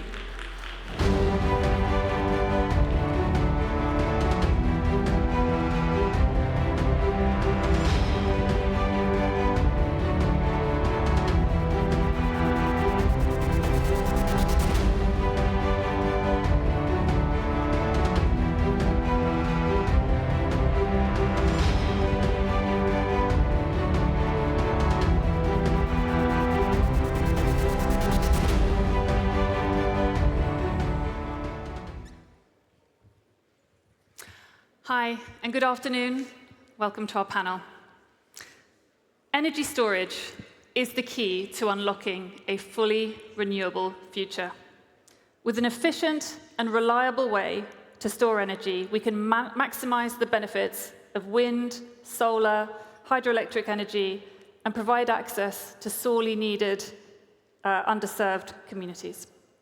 Addressing the challenge will mean investing in new technologies and scaling solutions in order to create a cleaner and more equitable planet for future generations. I'm Sarah Forster, news editor at The National, and I'm joined by my esteemed guests here who I feel have already been introduced, but I will introduce them again. We have Andy Biffen, Asset Development Executive Director at Emirates Water and Electricity Company, Matthew Clare from Mazda Arlington, and Rizwan Razak, CTO at Huawei. Gentlemen, welcome. Thank you. So if I can just start with you, Rizwan. I'd like to talk about advancing next-generation energy storage technologies beyond lithium-ion batteries. Can you tell us what research and development efforts are needed in order to make that happen? Sure. So as a technology provider and an integrator of energy storage across the globe, the extensive research required in order to adopt the new types of technologies requires the lengthy process of testing and verification and the level of R&D development, such as what we've done in the lithium-ion at the moment, where that has taken over 10 years before we deployed a safe, reliable solution to the market itself. So we obviously have seen lead-acid batteries being utilized for years before. Lithium-ion has now become profitable in a sense where, in the scale of the projects themselves, can be ramped up quite extensively. And we've seen that in projects such as in the Red Sea, 1.3 gigawatt-hour microgrid application. Going forward, we do see upcoming shifts from lithium-ion, but the extent of research at this stage is still undergoing. So aspects such as sodium-ion is something that the teams are working on at the moment. But the extent of testing and verification requires at least a few more years before those types of technologies become viable enough to utilize in a safe and reliable solution. Yeah. Thank you. Matthew, talking about one of the most important parts of this area, sustainable and ethical sourcing of raw materials, how can we ensure that that's done when it comes to battery production and address concerns about the environmental and social impacts that are associated with mining and the processing of these materials? Sure. So I think, first of all, the ESG is an important pillar of all of Masdal's procurement. So it's a very important aspect that we try to drill down into as much as possible. And that can be more complicated, the more layers of the supply chain that are involved. So you have integrators and they have a supply chain of many subcontractors that all the way down to the lithium itself. And so we do a lot of work ourselves. We work with consultants to try and really get under the bonnet of the supply chain's commitment to ESG.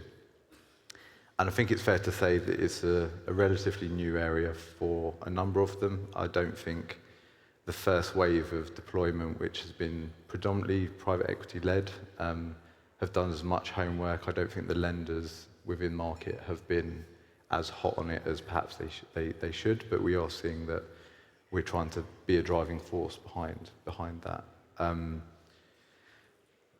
The other important thing that needs to be considered alongside that is the kind of end of life and recycling capability of what happens to the lithium at the end of life. And when we say end of life, we're talking 15, 17 years down to about 60% capacity. So those systems still have a use, and I think it's important that we as a company, but also as an industry, find a way to deploy those into other economies that require more power-based services than capacity, because your degradation is just on the capacity element. But also really push the supply chain, and work's underway to do this already, to look more into how the lithium can be kind of taken back in and then repurposed, reused. There is development in that already, and also more modular recycling to make sure that the carbon footprint of that entire process is reduced as much as possible, so that you have an asset that is deployed in the UK, it is then recycled at end of life, either to another kind of closer by second market, or actually just repurposed facilities in the UK. It's a new area, but it's an extremely important one that is developing, and we have a firm eye on exactly our obligations, but also the supply chain's obligations in that.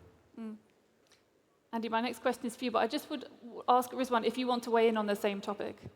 Yep, I think as an aspect of a vendor and technology provider, the extent of research and bankability products is something that is a concerning point. We've seen that ramp up on scale on the containerized batteries at this stage, go from scales of 2 megawatt to, as we've seen in the market, 6, 8 megawatt hour in the same facility. But are we doing the necessary due diligence in the technology such as the lithium-ion, the cell type, the technology verification process? So, vendors, grid operators don't see down to that granular level. So the extent of research and vendors to standardize the actual impact on the qualification process is something that needs to be expanded on. We are working with close consultants, as mentioned from Mazda side as well, to ensure that these get illustrated and implemented as soon as possible in a safe and reliable way.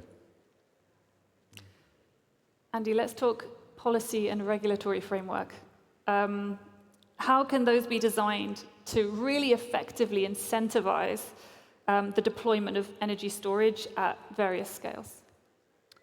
Okay, so I think the first thing to separate in the discussion is that we're not a merchant market here. So, you know, it's a closed market. We develop projects, we invite parties in, and we set a tariff.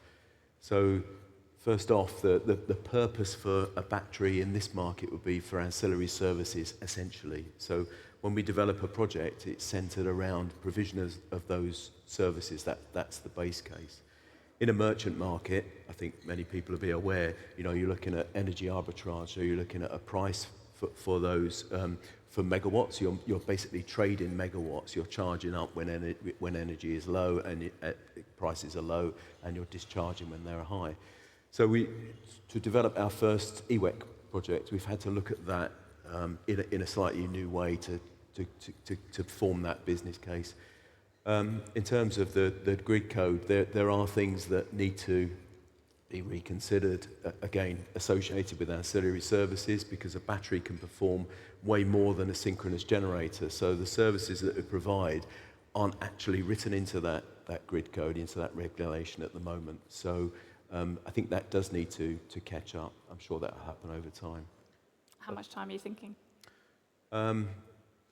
Well, the regulation is always being reviewed. It's an ongoing process. The first battery project, like I say, will provide ancillary services. The particular one we look at is primary frequency response, for example. So that's when the discharge of the battery is sent into the network as frequency drops, and it will far outperform a synchronous generator. So yeah, we're talking about months, years for that regulation to catch up. So I think just in terms of regulation in the UK, because it's a very different application market, it started life as a more enhanced frequency type service. We had some regulatory issues around double charging on BESS import-export, co-location with solar, that you'd lose to ROCs, and that's been worked out.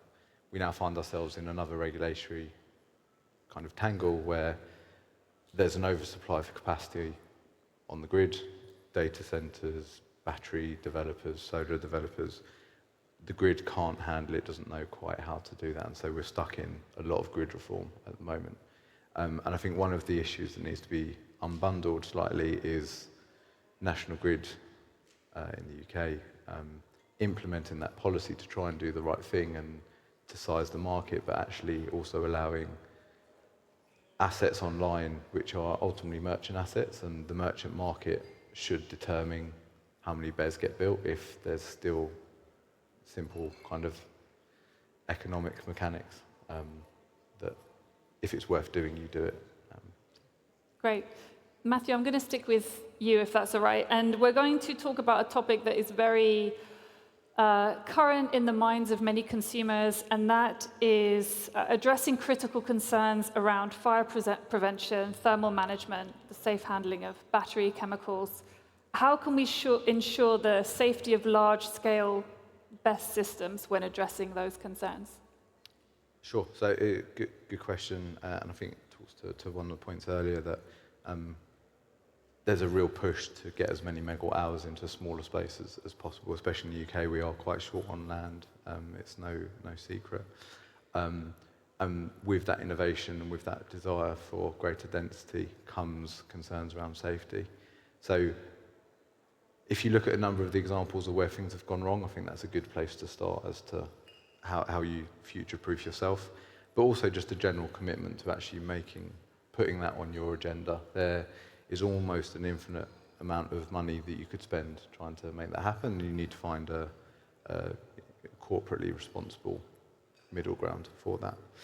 A lot of emphasis goes onto supply chain, but also ourselves to check that the fire suppression systems have been sized appropriately for our application.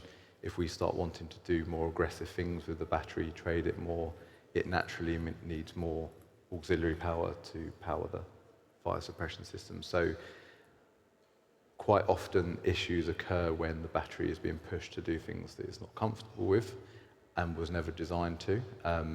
And so really you just need to keep a monitor on that. There's a lot of technology development in AI of actually second guessing when errors are going to occur before they do. And so we're exploring a lot of that. And I could probably talk on that topic for a lot longer, but I'll free up some time to take the other questions. But well, I actually just want to pass over to Rizwan, obviously Chief Technology Officer at Huawei. Yeah, so from that aspect, you know, rightfully mentioned, you know, we've got to look at the historical problems, how they have arisen, and ensure that the products and solutions that are being available in the market are able to limit the challenges from the past itself.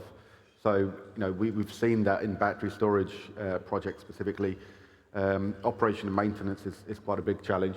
Other aspects is the suppression system. Is it digitalized? Is it utilizing the size of the facility itself? And what is the protocols and methods implemented for the suppression system itself?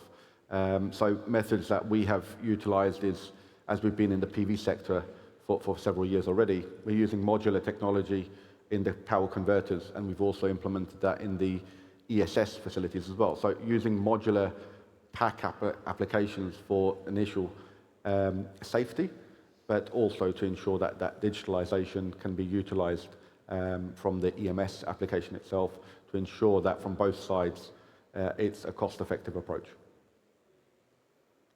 And moving on to Andy, I'd like to ask you about business models, market mechanisms, and the innovation that's taking place in these areas. What can be done to really unlock the full value of energy storage?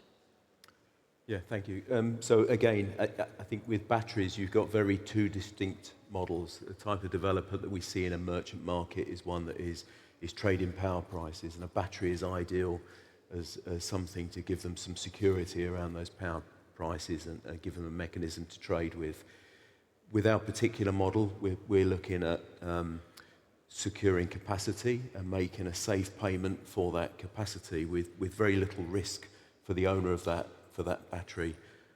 So what we've had to look at EWEC is a mechanism very much structured around our conventional IWPP type model, where you have investors that will procure a technology, develop the project, and have the safety of the security of those capacity payments, whereby really the only risk they're left with is things like operation and maintenance risk, which can quite often, in most cases, be backed off by warranties, guarantees, or other service type agreements. It sort of begs the question, you know, what's left in it for the developer of these projects, because they become quite small projects. Although the capex is a lot, it becomes, you know, a smaller project than a conventional sort of gas-fired project or a solar project. But that's the model we're running with the sort of first phase of batteries. Like I say, we've got the first battery project in development at the moment, bids in at the end of this month, so exciting time. An exciting time, absolutely. Would you like to weigh in, Matthew? Yeah, sure. I think the UK is just a very different example. It's probably at the far end of the merchant strategy, if you like. And we are constantly pushing the boundaries of what the battery needs to do and what we want it to do. We want the warranties to be as flexible as possible, with, you know, no or minimal downtime between a full export and a full import, or vice versa. And again, that's where you start, you know, that introducing heat that needs to be managed, and the heat ultimately is what drives issues on the warranty. So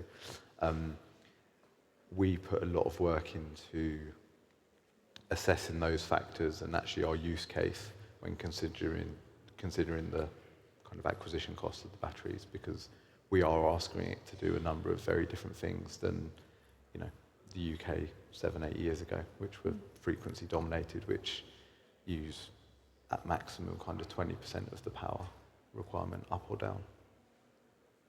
Okay, let's talk about really integrating large-scale energy storage into the existing grid infrastructure and kind of trying to ensure that seamless coordination with other grid components. Andy, do you want to, it's a question for everyone, but Andy, do you want to start?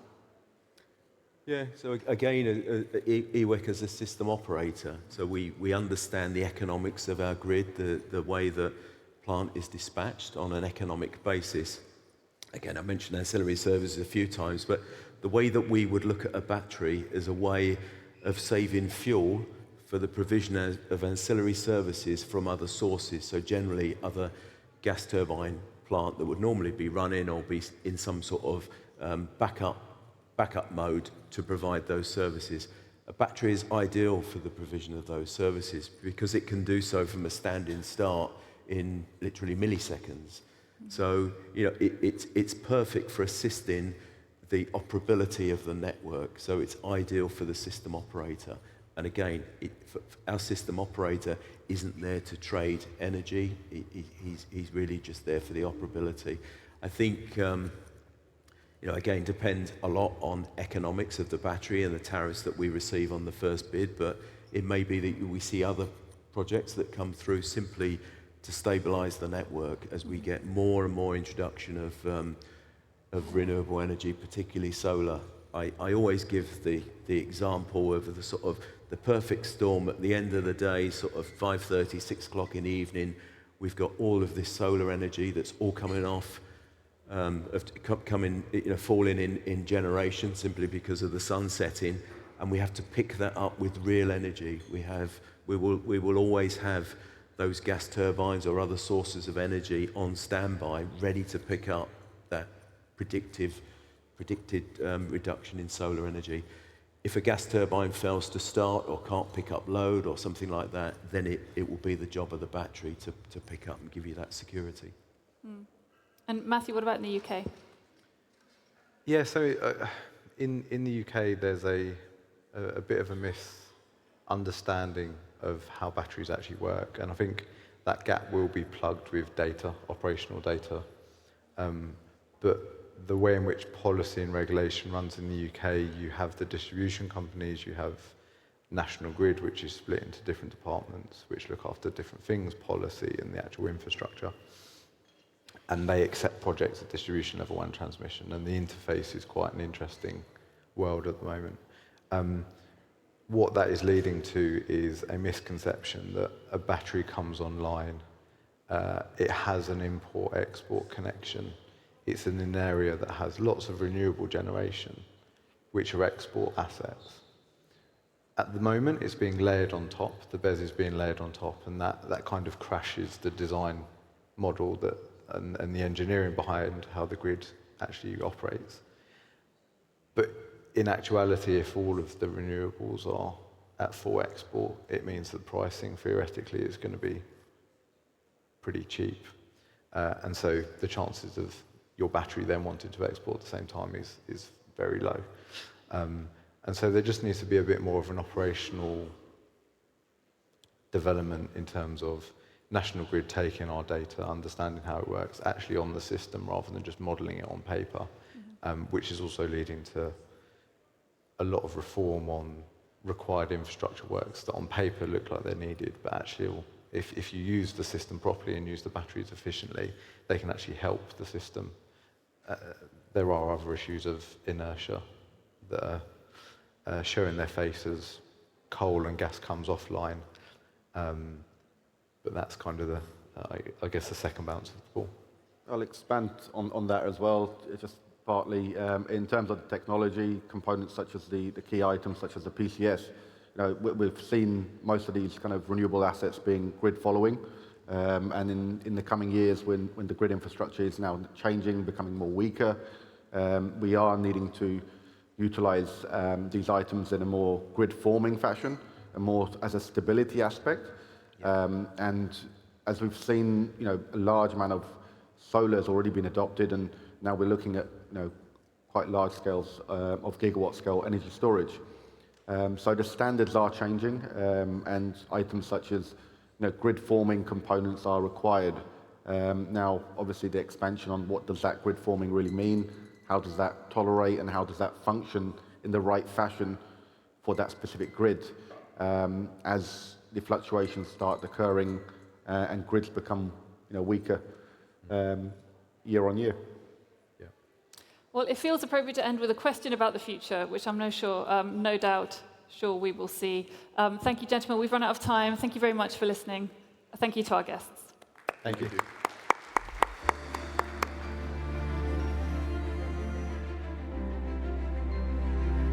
Alterra, of course, and many thanks to all your panelists for sharing the promising developments in energy storage innovations. We are now going to take a look at the power of behavioral change to achieve sustainability goals and inspire action. Indeed, we all have a part to play. We are all stakeholders in this transition, and that's why we are here at the ADSW Summit. And whilst we're there, did you know that 71% of global consumers consider sustainability crucial to their purchasing decisions? And whilst they do, only 22% have made major changes to be more environmentally friendly. That was the subject of my conversation yesterday around energy systems. So now here to tell us more about how to unlock the behavioral revolution needed to drive systemic change and bridging the gap between environmental consciousness and action are Mirella Vitale and her panelists. And once again, please join me in extending a very welcome to our guests this afternoon. Thank you.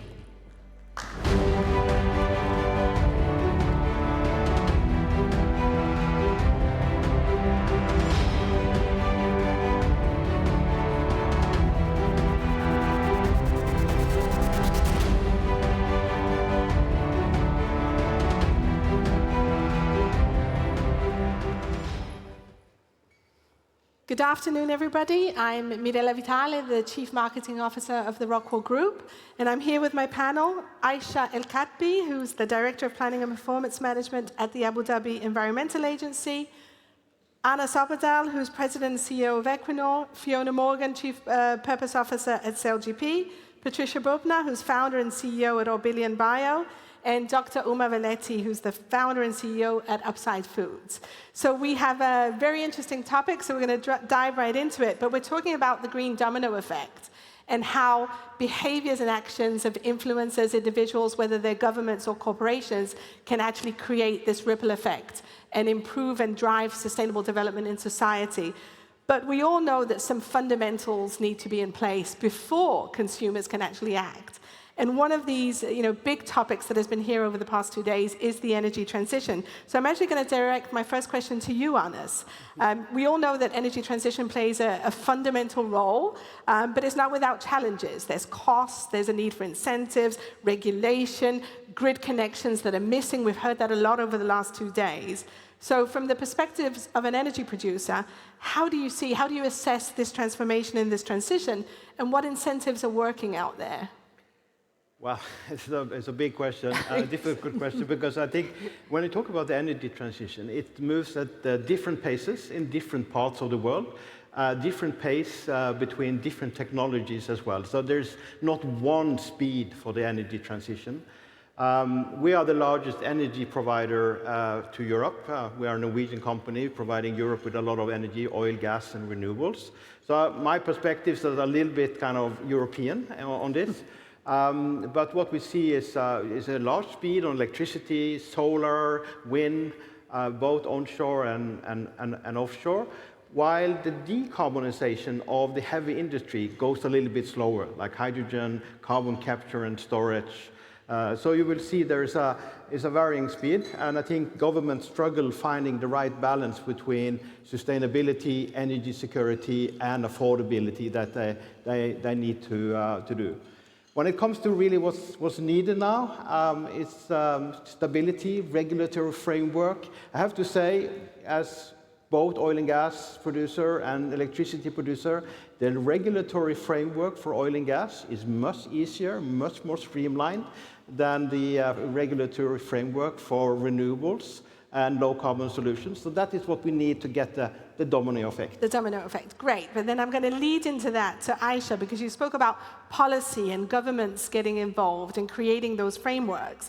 And exactly, we're talking and we're asking individuals and organizations to change their behaviors. But what is the role of government in this? And in particular, what is it you're doing here in the UAE to drive that systemic change? So I'll resume from where Andrew mentioned that sometimes it's difficult to implement policy, but when you do it in a comprehensive approach, it shouldn't be. So as a government, as a policymaker, we should provide a supportive environment for sustainable consumption. An example of this in Abu Dhabi, we implemented the single-use plastic policy, which is considered the first policy of its kind on the GCC countries and in the Arab world from both approach and comprehensiveness. It is focused on regulation.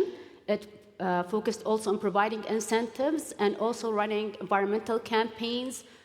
All of this was done through a public-private partnership approach, which made it much easier when it came to implementation and having everybody on board from a consumer perspective, community, from all community angles. So we started in 2022 in Abu Dhabi when we started a ban on single-use plastic bags, followed by a ban on styrofoam. That resulted in lowering more than 360 million plastic bags and also a compliance rate of more than 97% on the policy. Now, regulations without incentives cannot go smoothly. So incentives represent a powerful tool to transform behavior of people and also promote sustainable consumption. We provided, in collaboration with major retailers across Abu Dhabi, alternative for reusable bags, as well as plastic bottles return scheme. When they return, they use plastic bottles for recycling, and in exchange of that, incentives were provided in terms of vouchers, discounts, cashback, and sometimes that all resulted in increase of 2,000% increase in reusable bag usage in Abu Dhabi. Perfect. I'm going to come back to you a little later, but I just want to jump on because we're talking about changing behaviors and driving consumer change. And we all know that sports has a real unifying impact, right?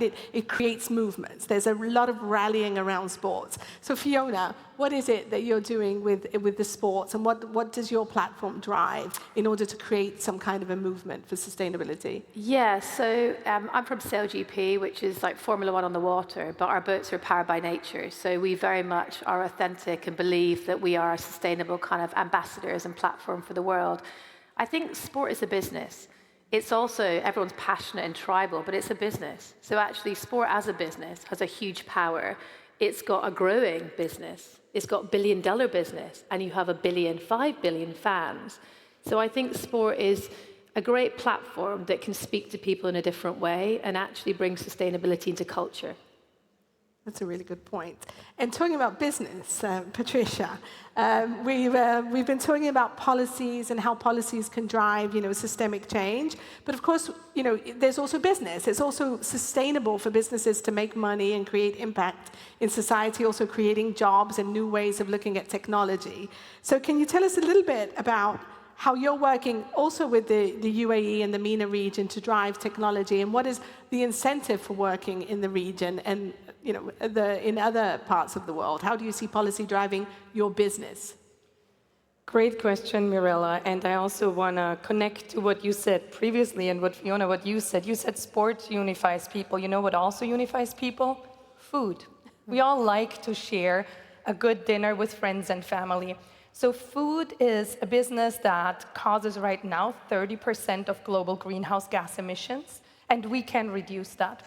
So what we do at Orbillion is we make meat without the need to raise cattle. Real meat, independent of land, and with 90% less greenhouse gas emissions. And as you said, policy, regulatory efforts drive our ability to bring that product to all of you and to your families. And I see a unique opportunity for the GCC region, for the UAE particular, to drive food security in the region and beyond by enacting the regulatory framework and the policies that are necessary for us to really scale in the region and bring products to market rapidly, and therefore not only reduce the climate impact of the food produced, the transport of the meat produced, plus you can be an independent food producer and exporter right here in the UAE.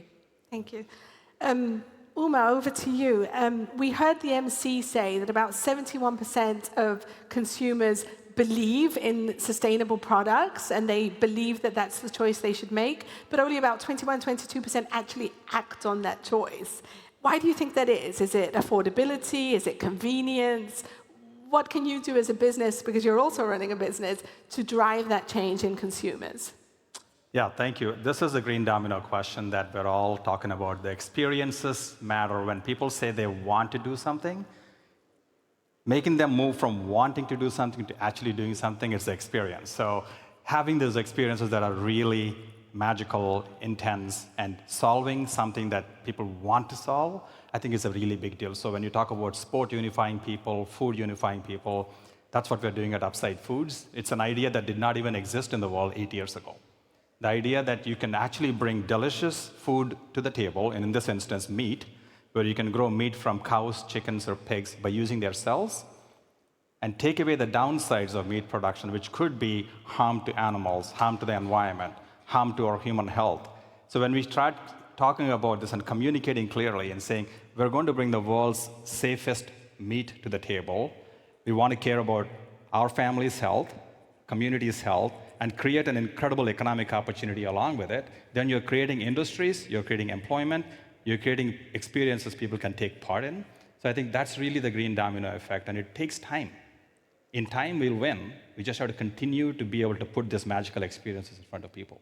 Great. Anna, so I'm going to come back to you. So we said energy is the foundation because, right, all of these businesses and sports, everything needs energy to drive it.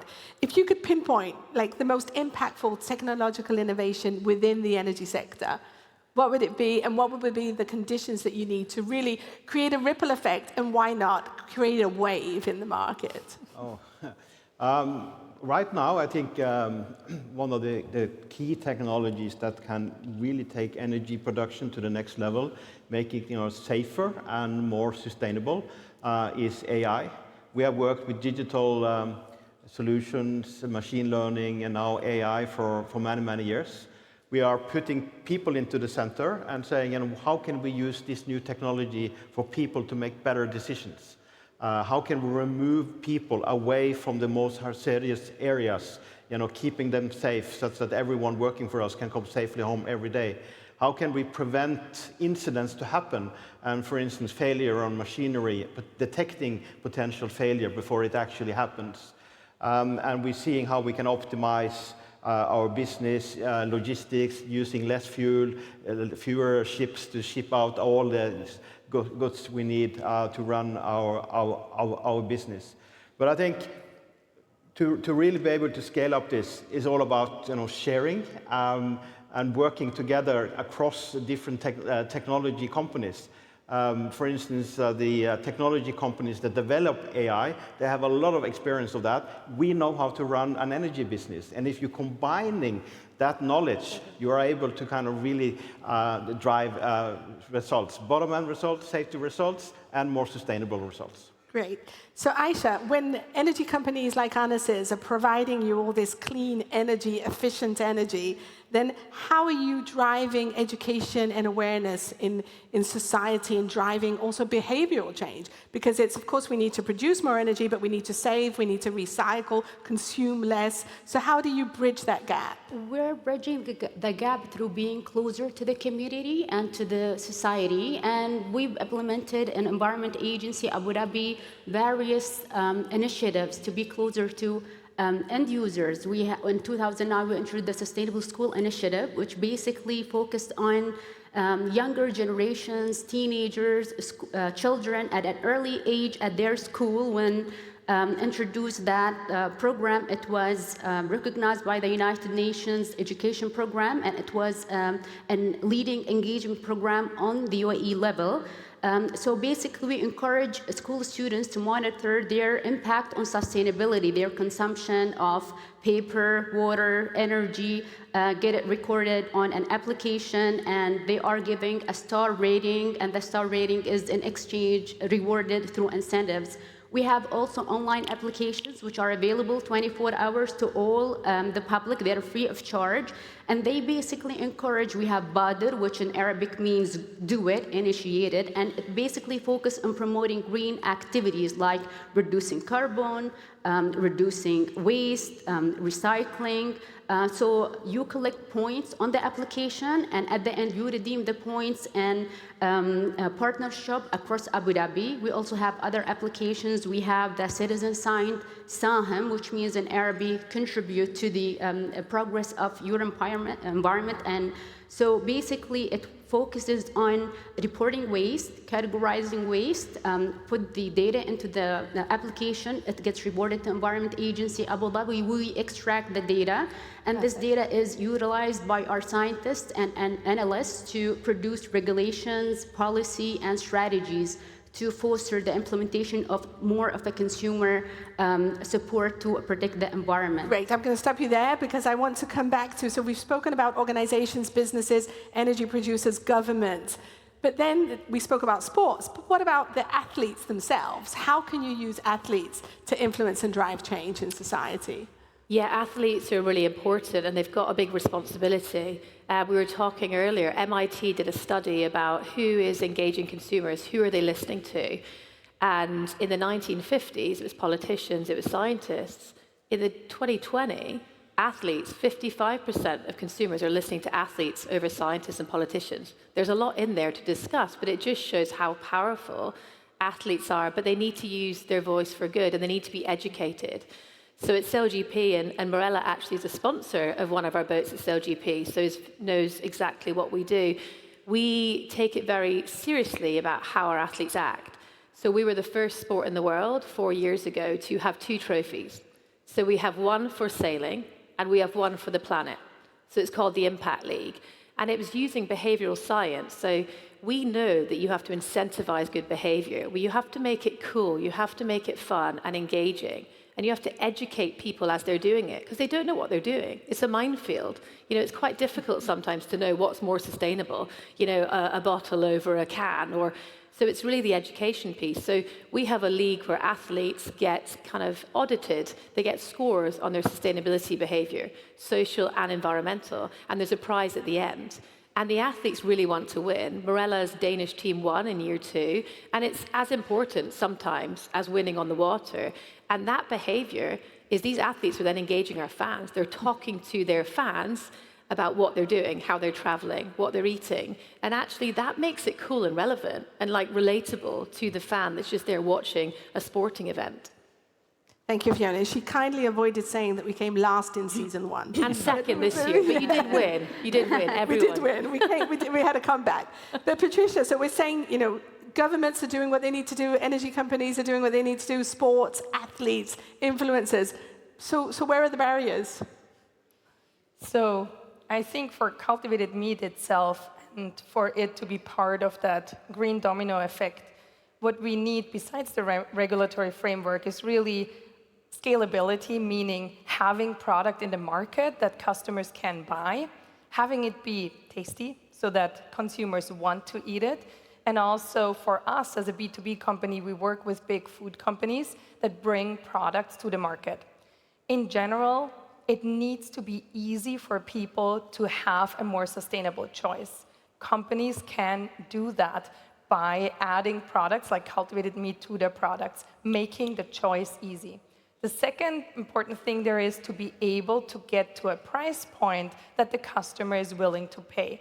That comes with scalability, but that also comes with being able to have affordable energy costs for a manufacturing heavy company like we are. So a regional and a global scope for us to be able to scale is really important. And then secondary, really to say, how can we get that on people's plates so that it's easy, that it's tasty, that it's cost efficient for the customer to choose our product. Thank you. So Uma, Patricia obviously has introduced the topic of cultivated meat. Cultivated meat, that's a pretty wild idea, right? So, you know, as a consumer, and I'm sure many other people in the room are saying, isn't that sort of crazy weird? And, you know, how do you convince people that it's not crazy weird, but it's actually crazy good and something we should all buy into? And, you know, you can speak to me as if I was a 12-year-old and help me get it. So how do you do that? Look, I would say a lot of crazy things we thought were crazy are the ones that are the most fun, but also ending up saving the world, saving lives. I mean, take a few examples. I mean, we had polio killing people. The polio vaccine comes in, it saves lives. Polio is essentially eradicated. Take about heart attacks. We used to treat people with rest and saying, hopefully it'll improve with rest. But now we open up the vessel or do a heart transplant. That saves lives. Think about flying. Flying was thought of crazy. We're all here because we flew in here for the meeting. Think about cars. Think about refrigerators and making ice in a refrigerator. All these were crazy ideas. The same thing with cultivated meat. When people recognize that you can make meat directly from animal cells, so you preserve the choice of what people love, and at the same time, you're also protecting life, not just of the animal, but people around in our community, decreasing the risk of zoonotic diseases, pandemics, antibiotic resistance.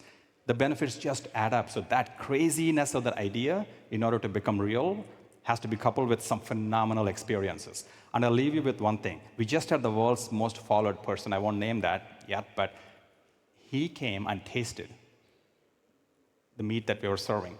We gave him 7 different types of chicken, from kebabs to salads to empanadas. And you know what he said? I don't know what I'm doing in my life. What you're doing is amazing. I will eat this for the rest of my life, twice a day, forever, and my family. Those are the magical moments that we need to create, from going from crazy weird to crazy good. Sounds really interesting, and we will get that name from you behind the scenes. Yeah, we're going to come back.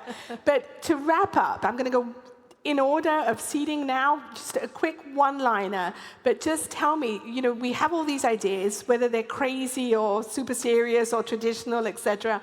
But then how do we measure impact? How do we measure the ripple effect? How do we know that it's actually happening, this change? So how do you measure the work that you're doing in society? I think through different tools utilized, from applications to different initiatives, offering incentives, and make it as you said, make it fun, make it more interesting to people, and always keep measuring and managing your performance and feed into your improvement plans to make a major impact to protect the environment. Thank you. Fiona, how do you measure impact from your Impact League? Yeah, so we measure impact of, I suppose, looking at the data of our fans, like how are we changing our fans' mindsets, that kind of behavioral science approach. But for us at SailGP, we wanted to be a pioneer in sport and kind of prove that sustainable sport is good for business and it can be a force for good. So for me, it's other sports adopting things like the Impact League, like what ripple effect can SailGP have in the bigger sports sector? And so we're looking at that data, and sports are following what we do, so that's great. Patricia, what does success look like for you? How will you feel like, I know it's a much newer segment, so you're sort of really at the beginning of the ripple, and hopefully it will become a wave eventually, but how do you measure that? Look, I think the measure of the impact of cultivated meat will be in the future when we don't talk about it as cultivated meat, and it will be the number of products it's in, the number of countries it's in, the number of peoples that eat it, and that is my forward-looking impact measurement. For me, it's not a question of if, but of when that happens. It's a technology that we owe the future of our generation, the future of our planet. Great. Anas, I'm going to be tough on you because you're the energy producer. So decarbonization, we need you, right, for decarbonization. I come from a B2B industry, and it's not so easy for us to decarbonize because the grid's not always readily available. So how do you measure impact, and how do you help this decarbonization? That's a good question, because for an energy company, it's really about collaboration. Because producing oil and gas, we have a customer base. When we're moving into electricity, and particularly when we're moving into transportation and storage of CO2, we need new customers that need to be to afford to capture the CO2 and then actually also store it permanently. So we will see a success for us is really about we are able to increase our business outside the oil and gas, having a real energy transformation also inside the company and not only in the world. But what we need is really that the world is working together. We see that to get to net zero, get a more sustainable world, countries need to work together, companies need to work together. But actually we see now is more barriers. We see more walls than bridges being built at the moment. So it's up to now for us, business leaders and state leaders, to really go back and find a way to collaborate. That's the precondition that we move to a more sustainable world. Thank you, that's good to hear. Uma, so this ripple effect, how are you going to measure that you are actually sort of part of activating and getting that ripple effect, that green domino effect happening in society? I think we can look back to the history of the last 8 years of the ripple effect of just the idea being seeded into the world to 200 companies being formed to regulatory approvals coming from 3 major countries. That's what we've had. So now looking at the panelists, or if I see what Aisha is looking for, she's looking to make sure there's food safety, food security. Of course, you can say we'll build one more vertical farm, but what if there is some kind of swine flu, bovine, avian flu spread? You might have to say, I don't have an option. Impact is measured by measuring adoption. So if government adopts policies to make hedges and have other supply of the same food without taking the choice away from people, that's adoption as an impact. If I look at Fiona's analogy of sports people, athletes coming out and saying, we want great food, safest food. Why do we need to have E. coli? Why do we need to have salmonella poisoning? I want to be able to adopt this and have an option for my kids. That's amazing. If Anders comes and says, look, you cannot plug a cow to make meat into an outlet, but we can plug an entire cultivated meat facility into any energy source you have, wind, solar, power. You can just literally plug in, and we can basically make a meat production carbon neutral, carbon negative. Adoption, that's what Impact's all about. Great, so we've just about wrapped up. Thank you so much for being so inspiring. Hopefully you've inspired the audience to go out and start, whether you're an organization, a government, a sports person, or an individual. Everybody can be part of this Green Domino Impact, and also collaboration and partnership. This is a very diverse panel, but thank you for coming together and making this such an interesting conversation. Thank you. Thank you, Mirella.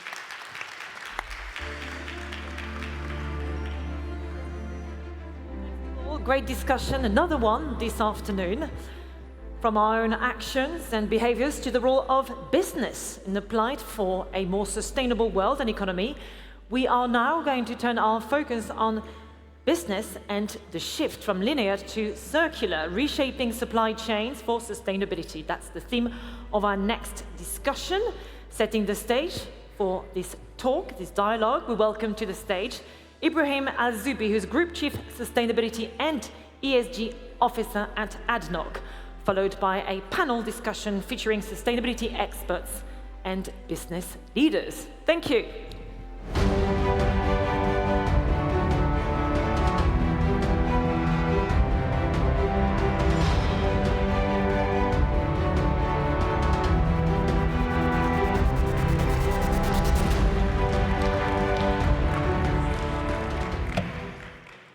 Good afternoon, and Your Excellency, Mr. Muawiyah Radaide, Minister of Environment of Jordan. I really appreciate your presence here for this panel. And also I appreciate the guests giving the time to stay for this important panel. I've been asked to give an introductory remarks on behalf of ADNOC. And again, I'd like to reintroduce myself. My name is Ibrahim Al-Zubi. I'm the Group Chief Sustainability and ESG Officer at ADNOC, Abu Dhabi National Oil Company. It's an honor to be here and open this panel. As we gather here, we are reminded that only 7.2% of the global economy is circular. This statistic, by the way, underscores the immense importance and potential at the same time and urgency for this transformation. The transition to circular supply chains, to circular supply chain is not just an environmental imperative, but also it's a significant economic opportunity, as we always say when it comes to sustainability. And this opportunity for circular economy is estimated around $4.5 trillion. For the energy industry, our industry, the shift is particularly relevant and important. By embracing circular principles, we can reduce waste, enhance resource efficiency, and of course, lower our carbon footprint. All of this while innovation and economic growth is at the heart of our work. At ADNOC, we are actively building a low-carbon energy supply chains. We are decarbonizing our own operations, investing in renewable energy projects such as solar and wind, and other low-carbon solutions such as low-carbon hydrogen. By integrating low-carbon solutions into supply chain and circular economy, we are reducing our overall carbon footprint and contributing to global efforts to combat climate change and ensuring our energy supplies is one of the lowest carbon intensity globally. in the UAE, where sustainability is a cornerstone of our national vision, the relevance to circular economy supply chains cannot be overstated. As a leading energy producer, we have the responsibility to lead by example. By integrating circularity into our operations, we can contribute to the UAE ambitious sustainability goals, including the UAE Net Zero by 2050 strategic initiatives. At ADNOC, we are exploring ways to repurpose byproducts from our operations, such as using captured carbon for enhanced oil recovery, or converting waste materials into valuable resources, and at the end, producing an economic and business formula out of this.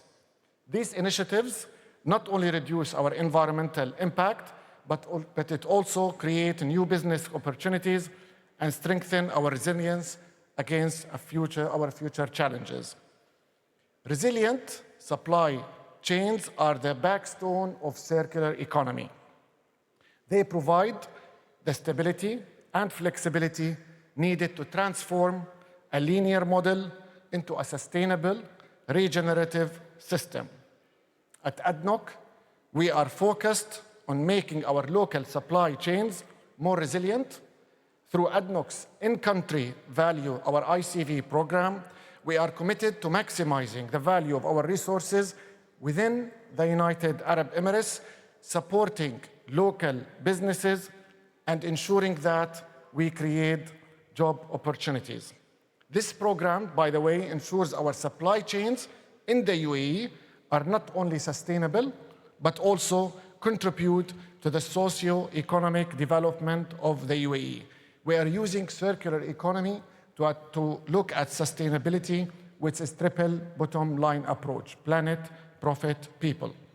Additionally, our Make It in the Emirates program aligns with our vision of fostering local manufacturing and innovation. These initiatives support the development of circular economy and having it at the heart by promoting the use of locally sourced materials and sustainable practices. The conversation today by the esteemed panel will explore how we can harness the multi-trillion-dollar opportunity and how we dive into strategies for integration of circular economy principles into operations, fostering collaboration across industries, and leveraging technological advancements. I would like to thank the panel in advance, and I look forward for the insights and ideas that will emerge from this panel, and I'm confident that together we can pave the way for a more circular and sustainable global economy. I wish you enjoy and fruitful panel. Thank you.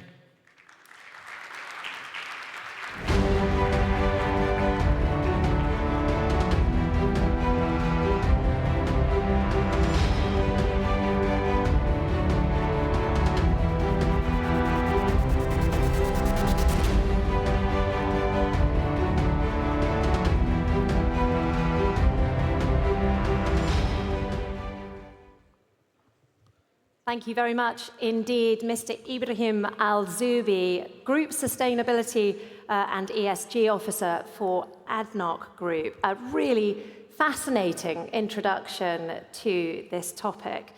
Now we're going to discuss it even further. Welcome to our next session here at Abu Dhabi Sustainability Week. I'm Georgia Tolley. I'm a journalist based right here in the UAE, and I'm delighted to be hosting this panel. We'll be discussing specifically the circular economy and how reshaping supply chains could release trillions, yes, trillions of dollars across the global value chain. It really is a fascinating conversation. I'm delighted to say I got two brilliant panelists who joined me on stage. Her Excellency Leila Mustafa Abdulatif is Director General of Emirates Nature WWF. We also have Amadou Diallo, who is the CEO for the Middle East and Africa for DHL Global Forwarding. Thank you to both of you for joining us this afternoon. Pleasure to have you with us. Now, Your Excellency, I'm going to start with you because I wonder if you could suggest new models and what new models should be adopted to promote circularity and also decouple economic growth from resource consumption. Well, thank you very much. And I'd also like to thank all the organizers here today for having me on stage. I think this is a very critical topic. But if you don't mind, I'd like to address it maybe in a little bit of a different way than typically we tend to look at circularity. I think it's important to really get inspired by circularity in the way that it's incorporated within nature. And I think as a nature organization as well, that's what we really try to emphasize on. So if you look at circularity in nature, if we were to leave nature alone to do its thing, essentially it regenerates itself, right? And every single process in nature has a place, it has a role, and it has a continuous cycle. So there's a lot that we can be inspired by nature when we design our own circular models within our industries. And as Emirates Nature WWF, the approach that we tend to follow is really looking at how do we work within the space of nature and with local community members to really co-design circular processes that make sense for ensuring a healthy environment and a healthy ecosystem, so that you have the benefits both from a circularity standpoint, but you're also incorporating environmental stewardship within the models that we use. So for example, we work a lot with local community members and farmers on regenerative farming, on nature-positive farming, which factors in agroecology, it factors in circular farming models and practices. So this goes down to, composting, it goes into how do we recycle the water that we're using, how do we look at treated wastewater as well as a resource.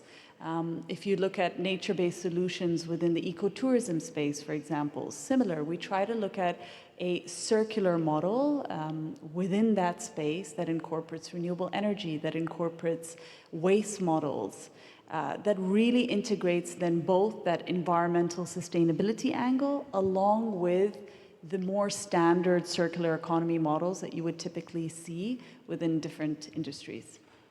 It's a really interesting perspective, this idea that we can, of course, draw inspiration from nature itself and the way nature works. Amadou,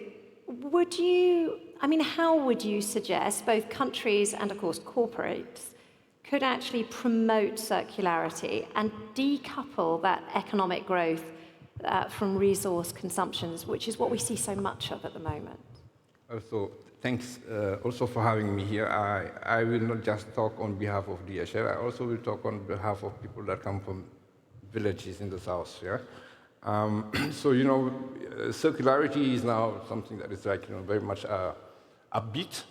But me, I remember I was born over 6 years ago. We used to wear shoes that were made out of used tires in my village, right? We used to have toys that were made out of used tomato boxes. You still can now buy suitcases that are made out of. So circularity is not something new. It is not something that is economically invented now. And I think that it has been a necessity for a long time for people to have a sustainable life. So when she's talking about nature, I just recouple it to that. Now, when you look at what is happening, for example, what we're doing as DHL, so every year we are collecting a lot of plastic together with Hapag-Lloyd on all the beaches across more than 17 countries with volunteers in our organization that are, for example, used here in the UAE to make the T-shirts of the delivery folks that you see when they're coming in, bringing your boxes in your platforms, with the support of a company called Degrade. Yeah? We are also equally working with a lot of organizations to support enabling entrepreneurs that are working in the area of sustainability to become regional players and then global players. One example is a company that is based actually out of this place here. It's called Rebound. Was created by a young lady called Miriam Al-Mansour, who we are supporting logistics-wise to be able to make sure that the platform that she's creating is a platform that will not only flourish here in the UAE, but rather contaminate many more people. Why we believe that? It's because the entrepreneurship spirit that is coming out of young minds, if not framed by policies, can create a lot of solutions that can help many people across the globe. And what we see in our organization, so we have 600,000 employees, of which 130,000 volunteer across the globe. And those volunteers, they are not volunteering because of policies or whatsoever. They're volunteering because they think that there is an impact that we can have in the world, which has helped us define a purpose in our organization, which is called connecting people and improving lives to make the world a better place. Because we are people that are coming from over 220 countries. So I think that each of us has a responsibility to make sure that anything that has been produced is not wasted but reused until the time it can be reused again, because that's the only way we will make the world a much more sustainable place for everybody. I hear a lot there from you, Amadou, about collaboration, and I imagine, Your Excellency, you see the importance of collaboration and information sharing. How do you think that can be fostered across the value chain just to make sure that you're optimizing reuse of resources? Well, I think having data-driven insights inform your circular economy strategy is critical, right? And ensuring that you're collaborating across different sectors also allows you to showcase how everybody has a particular role to play and they're involved in the design of that strategy. A couple of years ago, we worked on a circular proof of economy concept, or circular economy proof of concept for the F&B industry, specifically looking at plastic bottles. And we worked with 13 different global players. This included Coca-Cola, Pepsi, Starbucks, etc. And the point of the study, we actually funded a study in the Emirate of Abu Dhabi where we wanted to see how easy is it to recover these plastic bottles from the market. And what are those current barriers in the market that are preventing us from implementing real extended producer responsibility and circular economy principles within these different industries. And what we noticed is through that approach, we were able to share challenges, look at co-creating solutions collectively. We had put in place 12 different recommended policies that were actually taken up by the UAE Circular Economy Council. You had the Circle Coalition that was also formed as a result of this, which was led by the private sector, who really wanted to take the topic even further in the country. And so you could see some real systemic change. And that was as a result of government coming together, civil society, NGOs, private sector, really looking at knowledge sharing, having a strong platform to be able to monitor the effectiveness of a pilot study, of a proof of concept, to then take it to reality. So I think critical to synergize efforts across the board, but using that science-based data as a basis. So we have this fantastic collaboration going on between all the sort of different segments of society, from government down to individuals, going through corporates. Amadou, would you suggest that we need help from policymakers? Do we need interventions? Do we need frameworks to encourage this circular economy to develop further? You're coming from a place where you really have to be an entrepreneur. I think that you need freedom. Freedom. For creativity to flourish, yeah. So, I can tell you, I can give an example. So in the UAE, it's the place where we actually opened our first electric battery warehouse worldwide. Was here in the UAE, which is not far from our innovation center in DWC, Dubai World Central, it's called. There was no legal system, there was no framework, but we learned to work together with the local policy makers to define what are the standards that need to be existing for us to be able to operate. And now it is something that is replicated in China, in Mexico, in many different places, but actually it started here. And the same is for many things that we do out of our innovation center that is, that we have opened in the UAE, which we are now expanding. It is important that we have free minds trying to make up solutions that then can work together with policymakers to make policies that make sense. And when we are talking about circularity, we have many, many domains. So for example, electric batteries for vehicles, that's something that is now being created, but the policy of being able to recycle the batteries is not very, very clear. The place where you have to charge the batteries is not very, very clear. So, and we're trying to make sure that we have sustainable solutions that can be exported worldwide, but that are created here. And why is it being created here? We have roughly around 1.9 billion people living in the Middle East and Africa region. And if there are people who need electricity, it's here.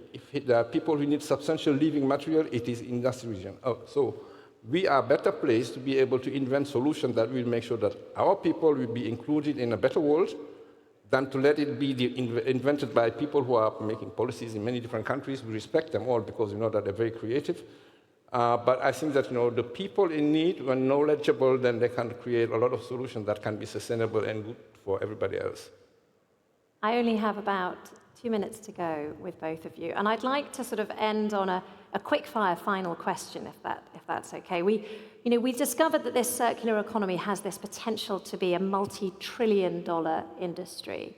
Both of you move in different circles, but both of you move in quite high circles, I would suggest, with opinion formers, policymakers, people that can make a difference. Do you feel that there's an understanding within your individual circles of this potential, Your Excellency?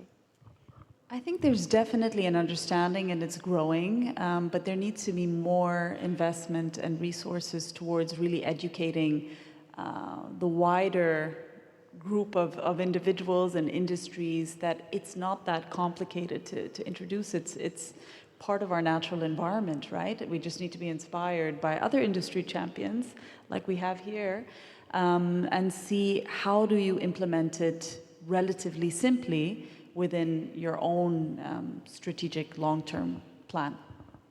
Amadou. Yeah, so what we have tried to do here is, first of all, to create a platform for knowledge. So we are working, for example, in Dubai with Middlesex University, and Amani is an NGO that is based in Kenya, to be able to explain to all of our people through a program that is called SALAM, which stands for Sustainable Leadership Mindset. What are the business cases that you can utilize to be able to do something that is sustainable without involving losing money or investing money into things that you don't understand? And that is something that we are running across all of the region with all of our country managers for them to be able to walk the talk. The second thing that we're doing is that we are creating now a platform, a digital platform. It's called Ubuntu. The Ubuntu Academy, it will be a platform where actually people from all of our markets will be able to access the knowledge for free that we have created to actually teach our own people. And we believe that if the people are knowledgeable and they're fit and they're not hungry, then they can make loads of things. I'm sure you'll like to join me in thanking our panelists for such a fascinating conversation. Thank you very much indeed. And of course, a huge thank you to all the organisers of this brilliant event. Thank you very much, ladies and gentlemen.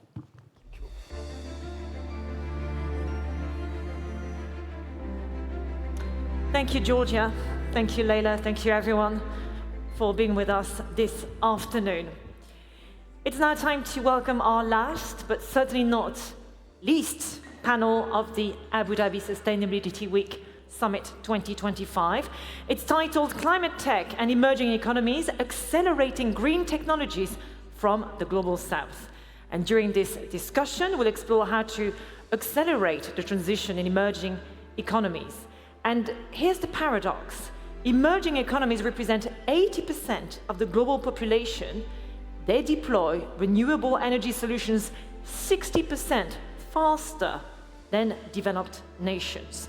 Yet they remain largely positioned as technology recipients, solutions adopters, rather than drivers of innovation for worldwide progress. So much to discuss during our next panel. Please join me as I extend a very warm greeting to our guest, Abdullah Alatrash, founder and CEO of Natrify, James Mwangi, founder and CEO at Africa Climate Ventures, Nadav Steinmetz of Climate First, and Tarek Sultan of Agility. Gentlemen, please come and join me here on stage.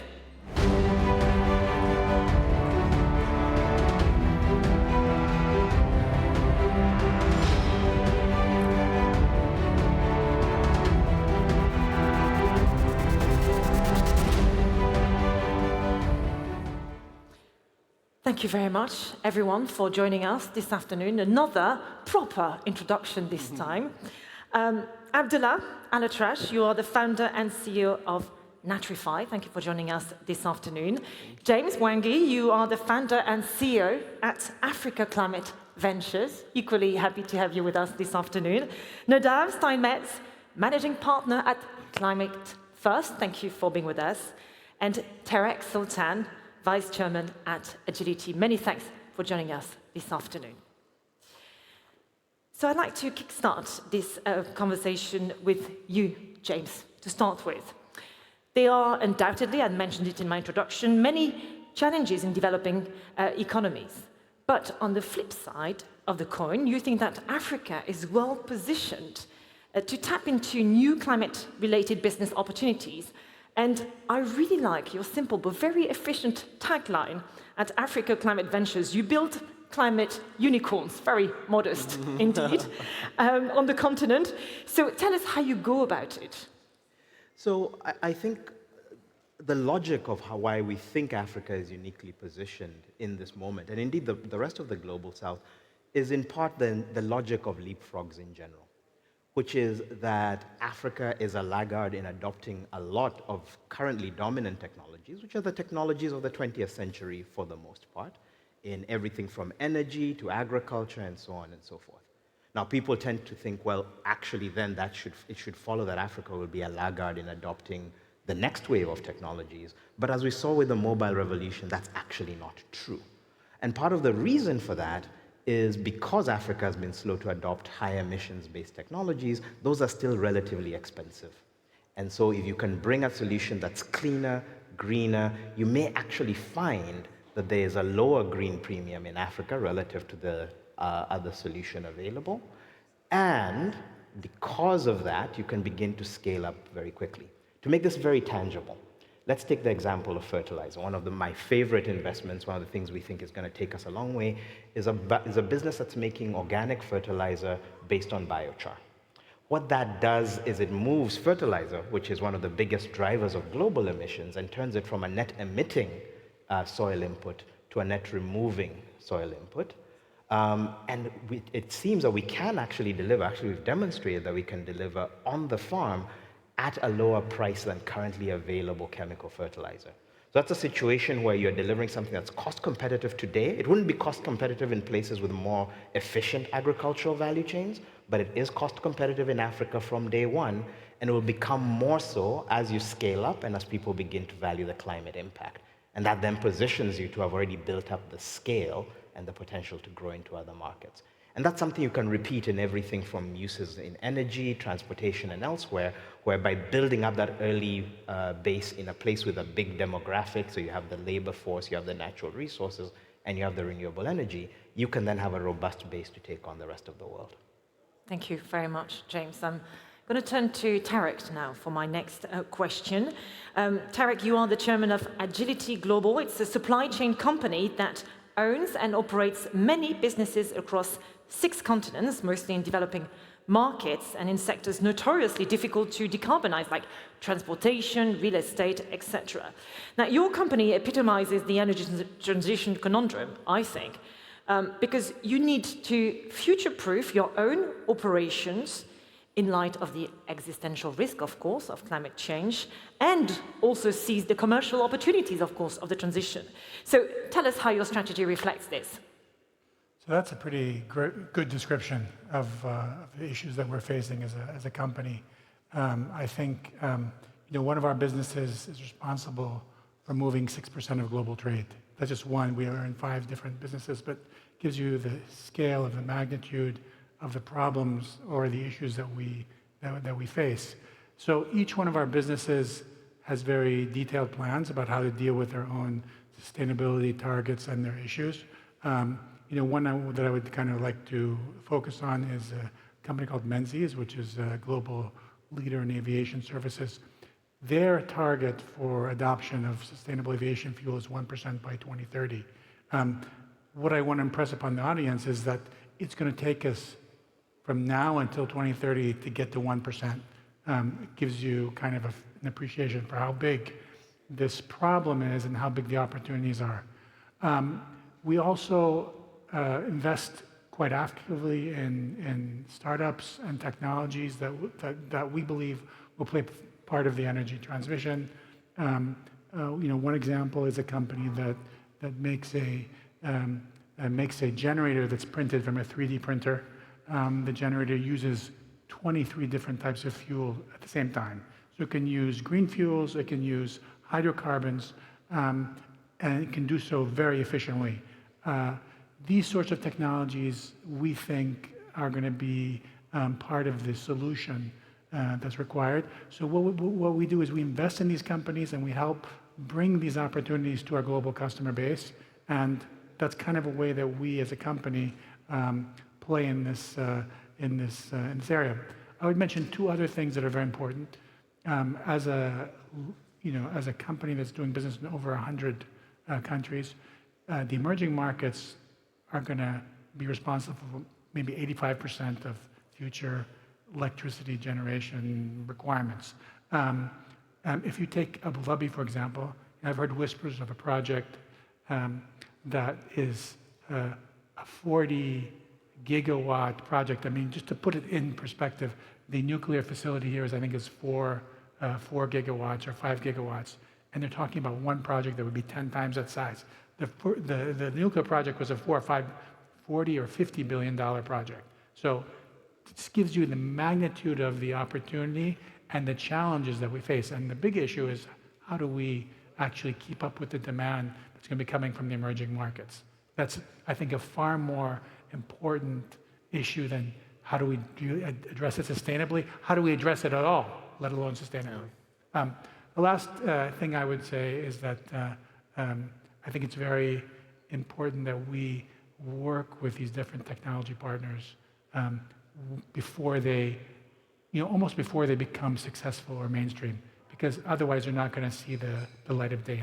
And we're doing that with our programs. Thank you very much. And once again, thank you for highlighting the energy quadrilemma we're all facing in this transition, of course. So many dilemmas, let's face it. Nadav, Climate Fast, it's an early stage climate tech investor based in London. You focus on backing what you call exceptional climate tech companies driving decarbonization on a global scale to turn them into, well, unicorns, billion-dollar businesses like James. So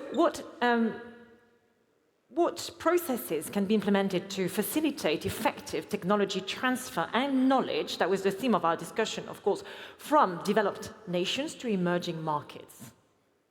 First of all, thank you very much, and it's really fantastic to be here. We invest across the entire decarbonization space, and we're looking for solutions and technologies that have a significant climate impact. So to go back to what Tarek has just mentioned, I think it's important to also zoom out and think about the magnitude of the problem, but also the magnitude of the opportunity. So the magnitude of the problem is quite straightforward. We're emitting about 51 billion tons of greenhouse gases every year into the atmosphere. So we really have to focus on solutions that have significant decarbonization potential. So think about areas that are hard to abate. So the production of cement, steel, glass, ammonia, and also long-haul transportation. So really, if you're planning on taking a transatlantic flight, I have serious doubts whether this will be able to be powered by batteries, because the energy density may simply not be enough. So we have to innovate. The magnitude of the opportunity at the same time is huge. We're talking about a new industrial renaissance. We estimate $150 trillion in the coming decades. I'm based in London. In Europe alone, there will be close to $2 trillion be invested in the next few years. So a very attractive investment opportunity as well. Knowledge sharing is key. We have to increase collaboration. I'm not here by myself in Abu Dhabi. We came with 5 leading companies in energy transition in order to introduce them to some of the biggest industrial and strategic players in Abu Dhabi and beyond. And these are companies that operate in long-duration energy storage, carbon removals, zero emissions flights, industrial heat, and battery recycling, an area that I'm personally passionate about. So it's really about collaboration and tackling it with strategics, investors, and of course, founders. Thank you, and that shows the power, of course, of ADSW to connect all the dots and help you in your endeavor, sorry. Abdullah, now you are one of those, well, rare but growing breeds of pioneers in the Global South, developing innovative sustainability solutions. So Natrify, it's an environmental biotech located in the MENA region, and you have developed this proprietary technology that can produce a bio-based and naturally biodegradable polymer, which sounds terribly exciting, I must admit. And you've got very high ambitions for the company, since you are targeting $10 million in upfront revenues by 2025. So could you maybe share your entrepreneurial journey with us to start with, and but also be quite candid and tell us about the challenges you have faced and what you think could help you overcome those challenges going forward? Great, thank you so much. I think the base thing to start here is how we reached this point was actually with the actual problem of the current infrastructure or something like that.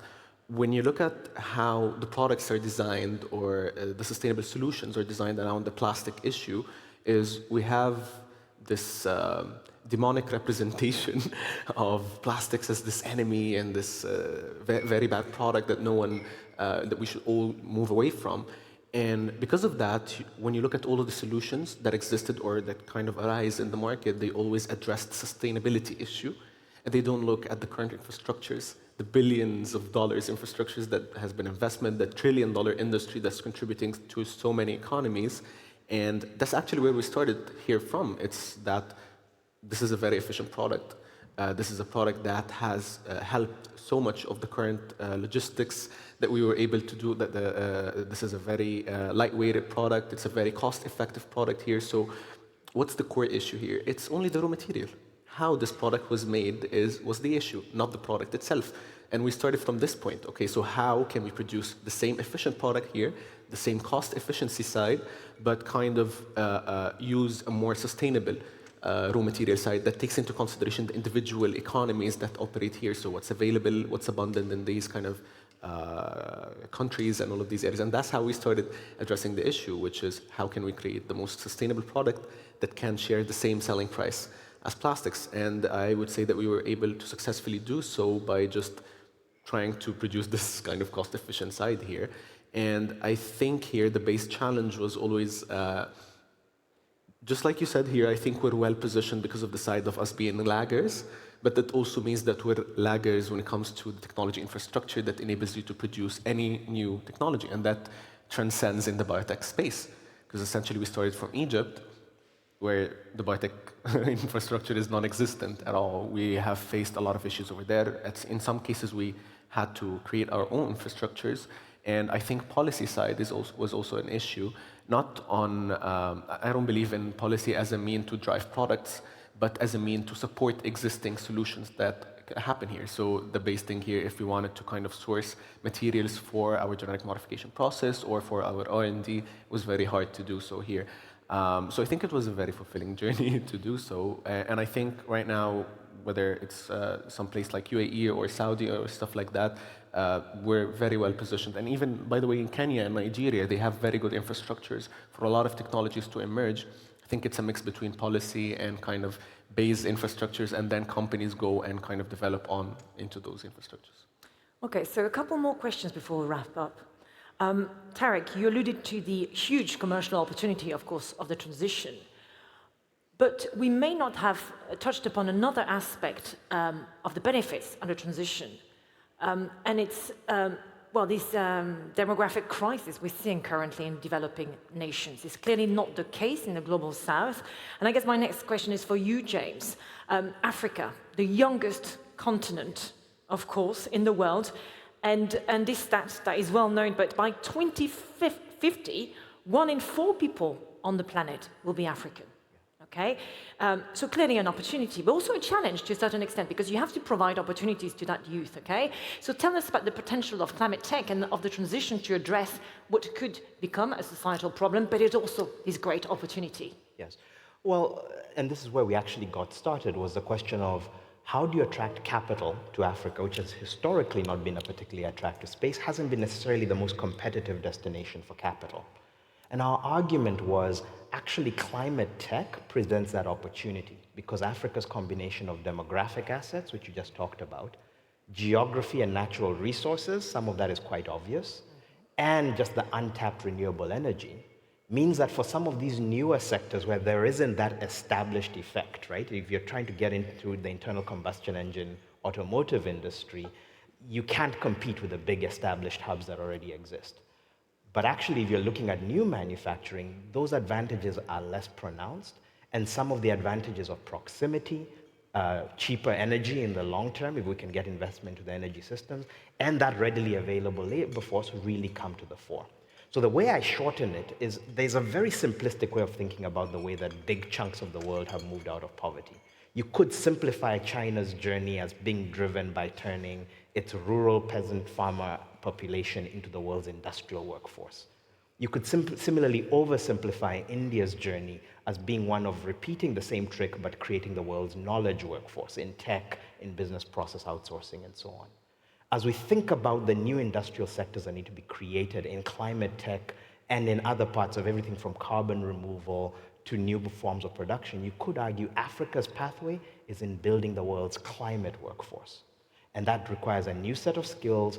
It requires training people already who don't have a vested interest in the previous models to immediately embrace new ways of doing things. And we're finding real uptake and real excitement among African youth for the idea that they are not just climate victims, which tends to be the story that is told in the media, but they're actually the critical workforce that is needed to save the world from the climate crisis.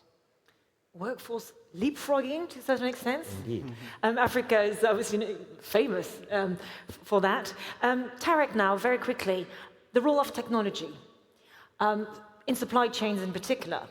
There was a lot of excitement 10, 15 years ago about blockchain, for instance. We're seeing a lot of excitement around AI. Are you as excited as everyone else about it? Well, don't get me started on blockchain. Blockchain to me is anytime the millennials have a problem that they can't solve, they say hit it with the blockchain. That's to me what blockchain. That was the talk at the time. Okay, all right. But sorry, the second part of the question was? AI. AI. So AI is, I mean, the short answer to that is AI is going to be a disaster for the climate agenda in the initial phases. I mean, if you look at the requirements, for example, for a data center that uses, that's leveraging AI, that data center on a per capita basis, you're going to need 10 times the amount of electricity that you would consume in a normal data center. So that's probably what Abu Dhabi is gearing up for. That initial kind of scaling up for artificial intelligence is going to be something that's somehow damaging to the environment. It's an opportunity, but it's going to be damaging to the environment because currently some of that technology will come from non-green sources. That's just the reality of the situation. I know a few vendors that have opened up some new facilities in South Africa, and their only choice was to get diesel generators to power their data centers. And they weren't even able to get some of the more efficient diesel generators. They had to go to a second, third tier because demand is so high for electricity production. So the short run is bad, but the long run, obviously, AI will play a major role in helping address environmental problems. We're investing in a lot of companies that are using AI in the medical field. I'll give you one example, and you can kind of imagine what it would mean for sustainability. A company that can, from an eye selfie, can do a COVID test, can do an EKG, can actually do your blood pressure, pulse O2. All of that's done without any piece of equipment other than your iPhone. That's using AI. So you imagine the amount of carbon that you've saved in actually patients being transported, equipment being powered, just done from your iPhone. Thank you very much for that, Tarek. We need to wrap up. But before we go, I'd like to ask you all maybe to define your call to action or your message to this audience in relation to our theme, which is about empowering the Global South to become technology innovators and climate tech, of course, innovators. Starting with you, maybe. Okay, I think the base here is rethinking how our products are designed, because I think, Tarek, you have like literally summarized the whole idea of how we look at infrastructures here. everything, if we're moving so fast with everything that's being done, and we have existing infrastructures that has already had billions of dollars invested in them and have like a lot of money already circulating around here, if the climate action or the climate technology want to keep up with all of this, we need to redefine how we're looking at our products and how we're designing the products from the beginning. They should utilize the existing infrastructures, not try or integrate with them, not try and go and create newer infrastructures, investing billions more in dollars, and we won't be able to keep up with the speed of the newer countries. So like, let's think about how we can use what we have today and make it just greener. That's fair enough, Abdullah. Thank you very much, James. I think that there's a huge opportunity in asking how do we, picking up on a point earlier, how do we rethink? We live in a world where, historically energy was easy to move and knowledge, expertise was difficult to move. And so we move energy to current industrial hubs. I think as we embrace more and more renewable energy, energy becomes hard to move, but other ingredients become easier to shift, such as knowledge and expertise in the case of AI. And it begs the question, how do we take the global south, which is really the tropical belt, which really has the best renewable energy resources, and think about how do we do more there as a way to ease the transition? Take the data center example and say, yes, we're going to see this huge surge in energy demand.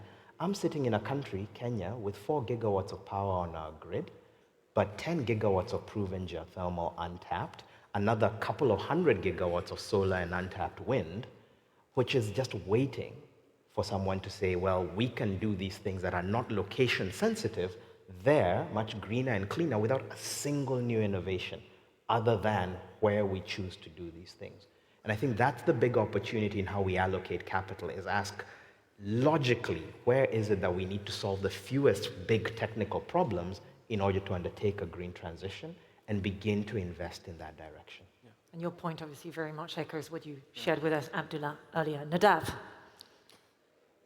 For me, it's about accelerating the rate of innovation, which is about taking big risks, which is very easy to say, but hard to do. So it's about building the mechanisms in private markets, I think specifically, that allows both founders and investors to take big risks early on. I'll share with you our motto at Climate First, which we have on the walls in every office of our firm, which says, think big, act fast, get things done. Thank you. Very straight to the point. Tarek? Yeah, I would say we need to take the politics out of this discussion and focus on the practical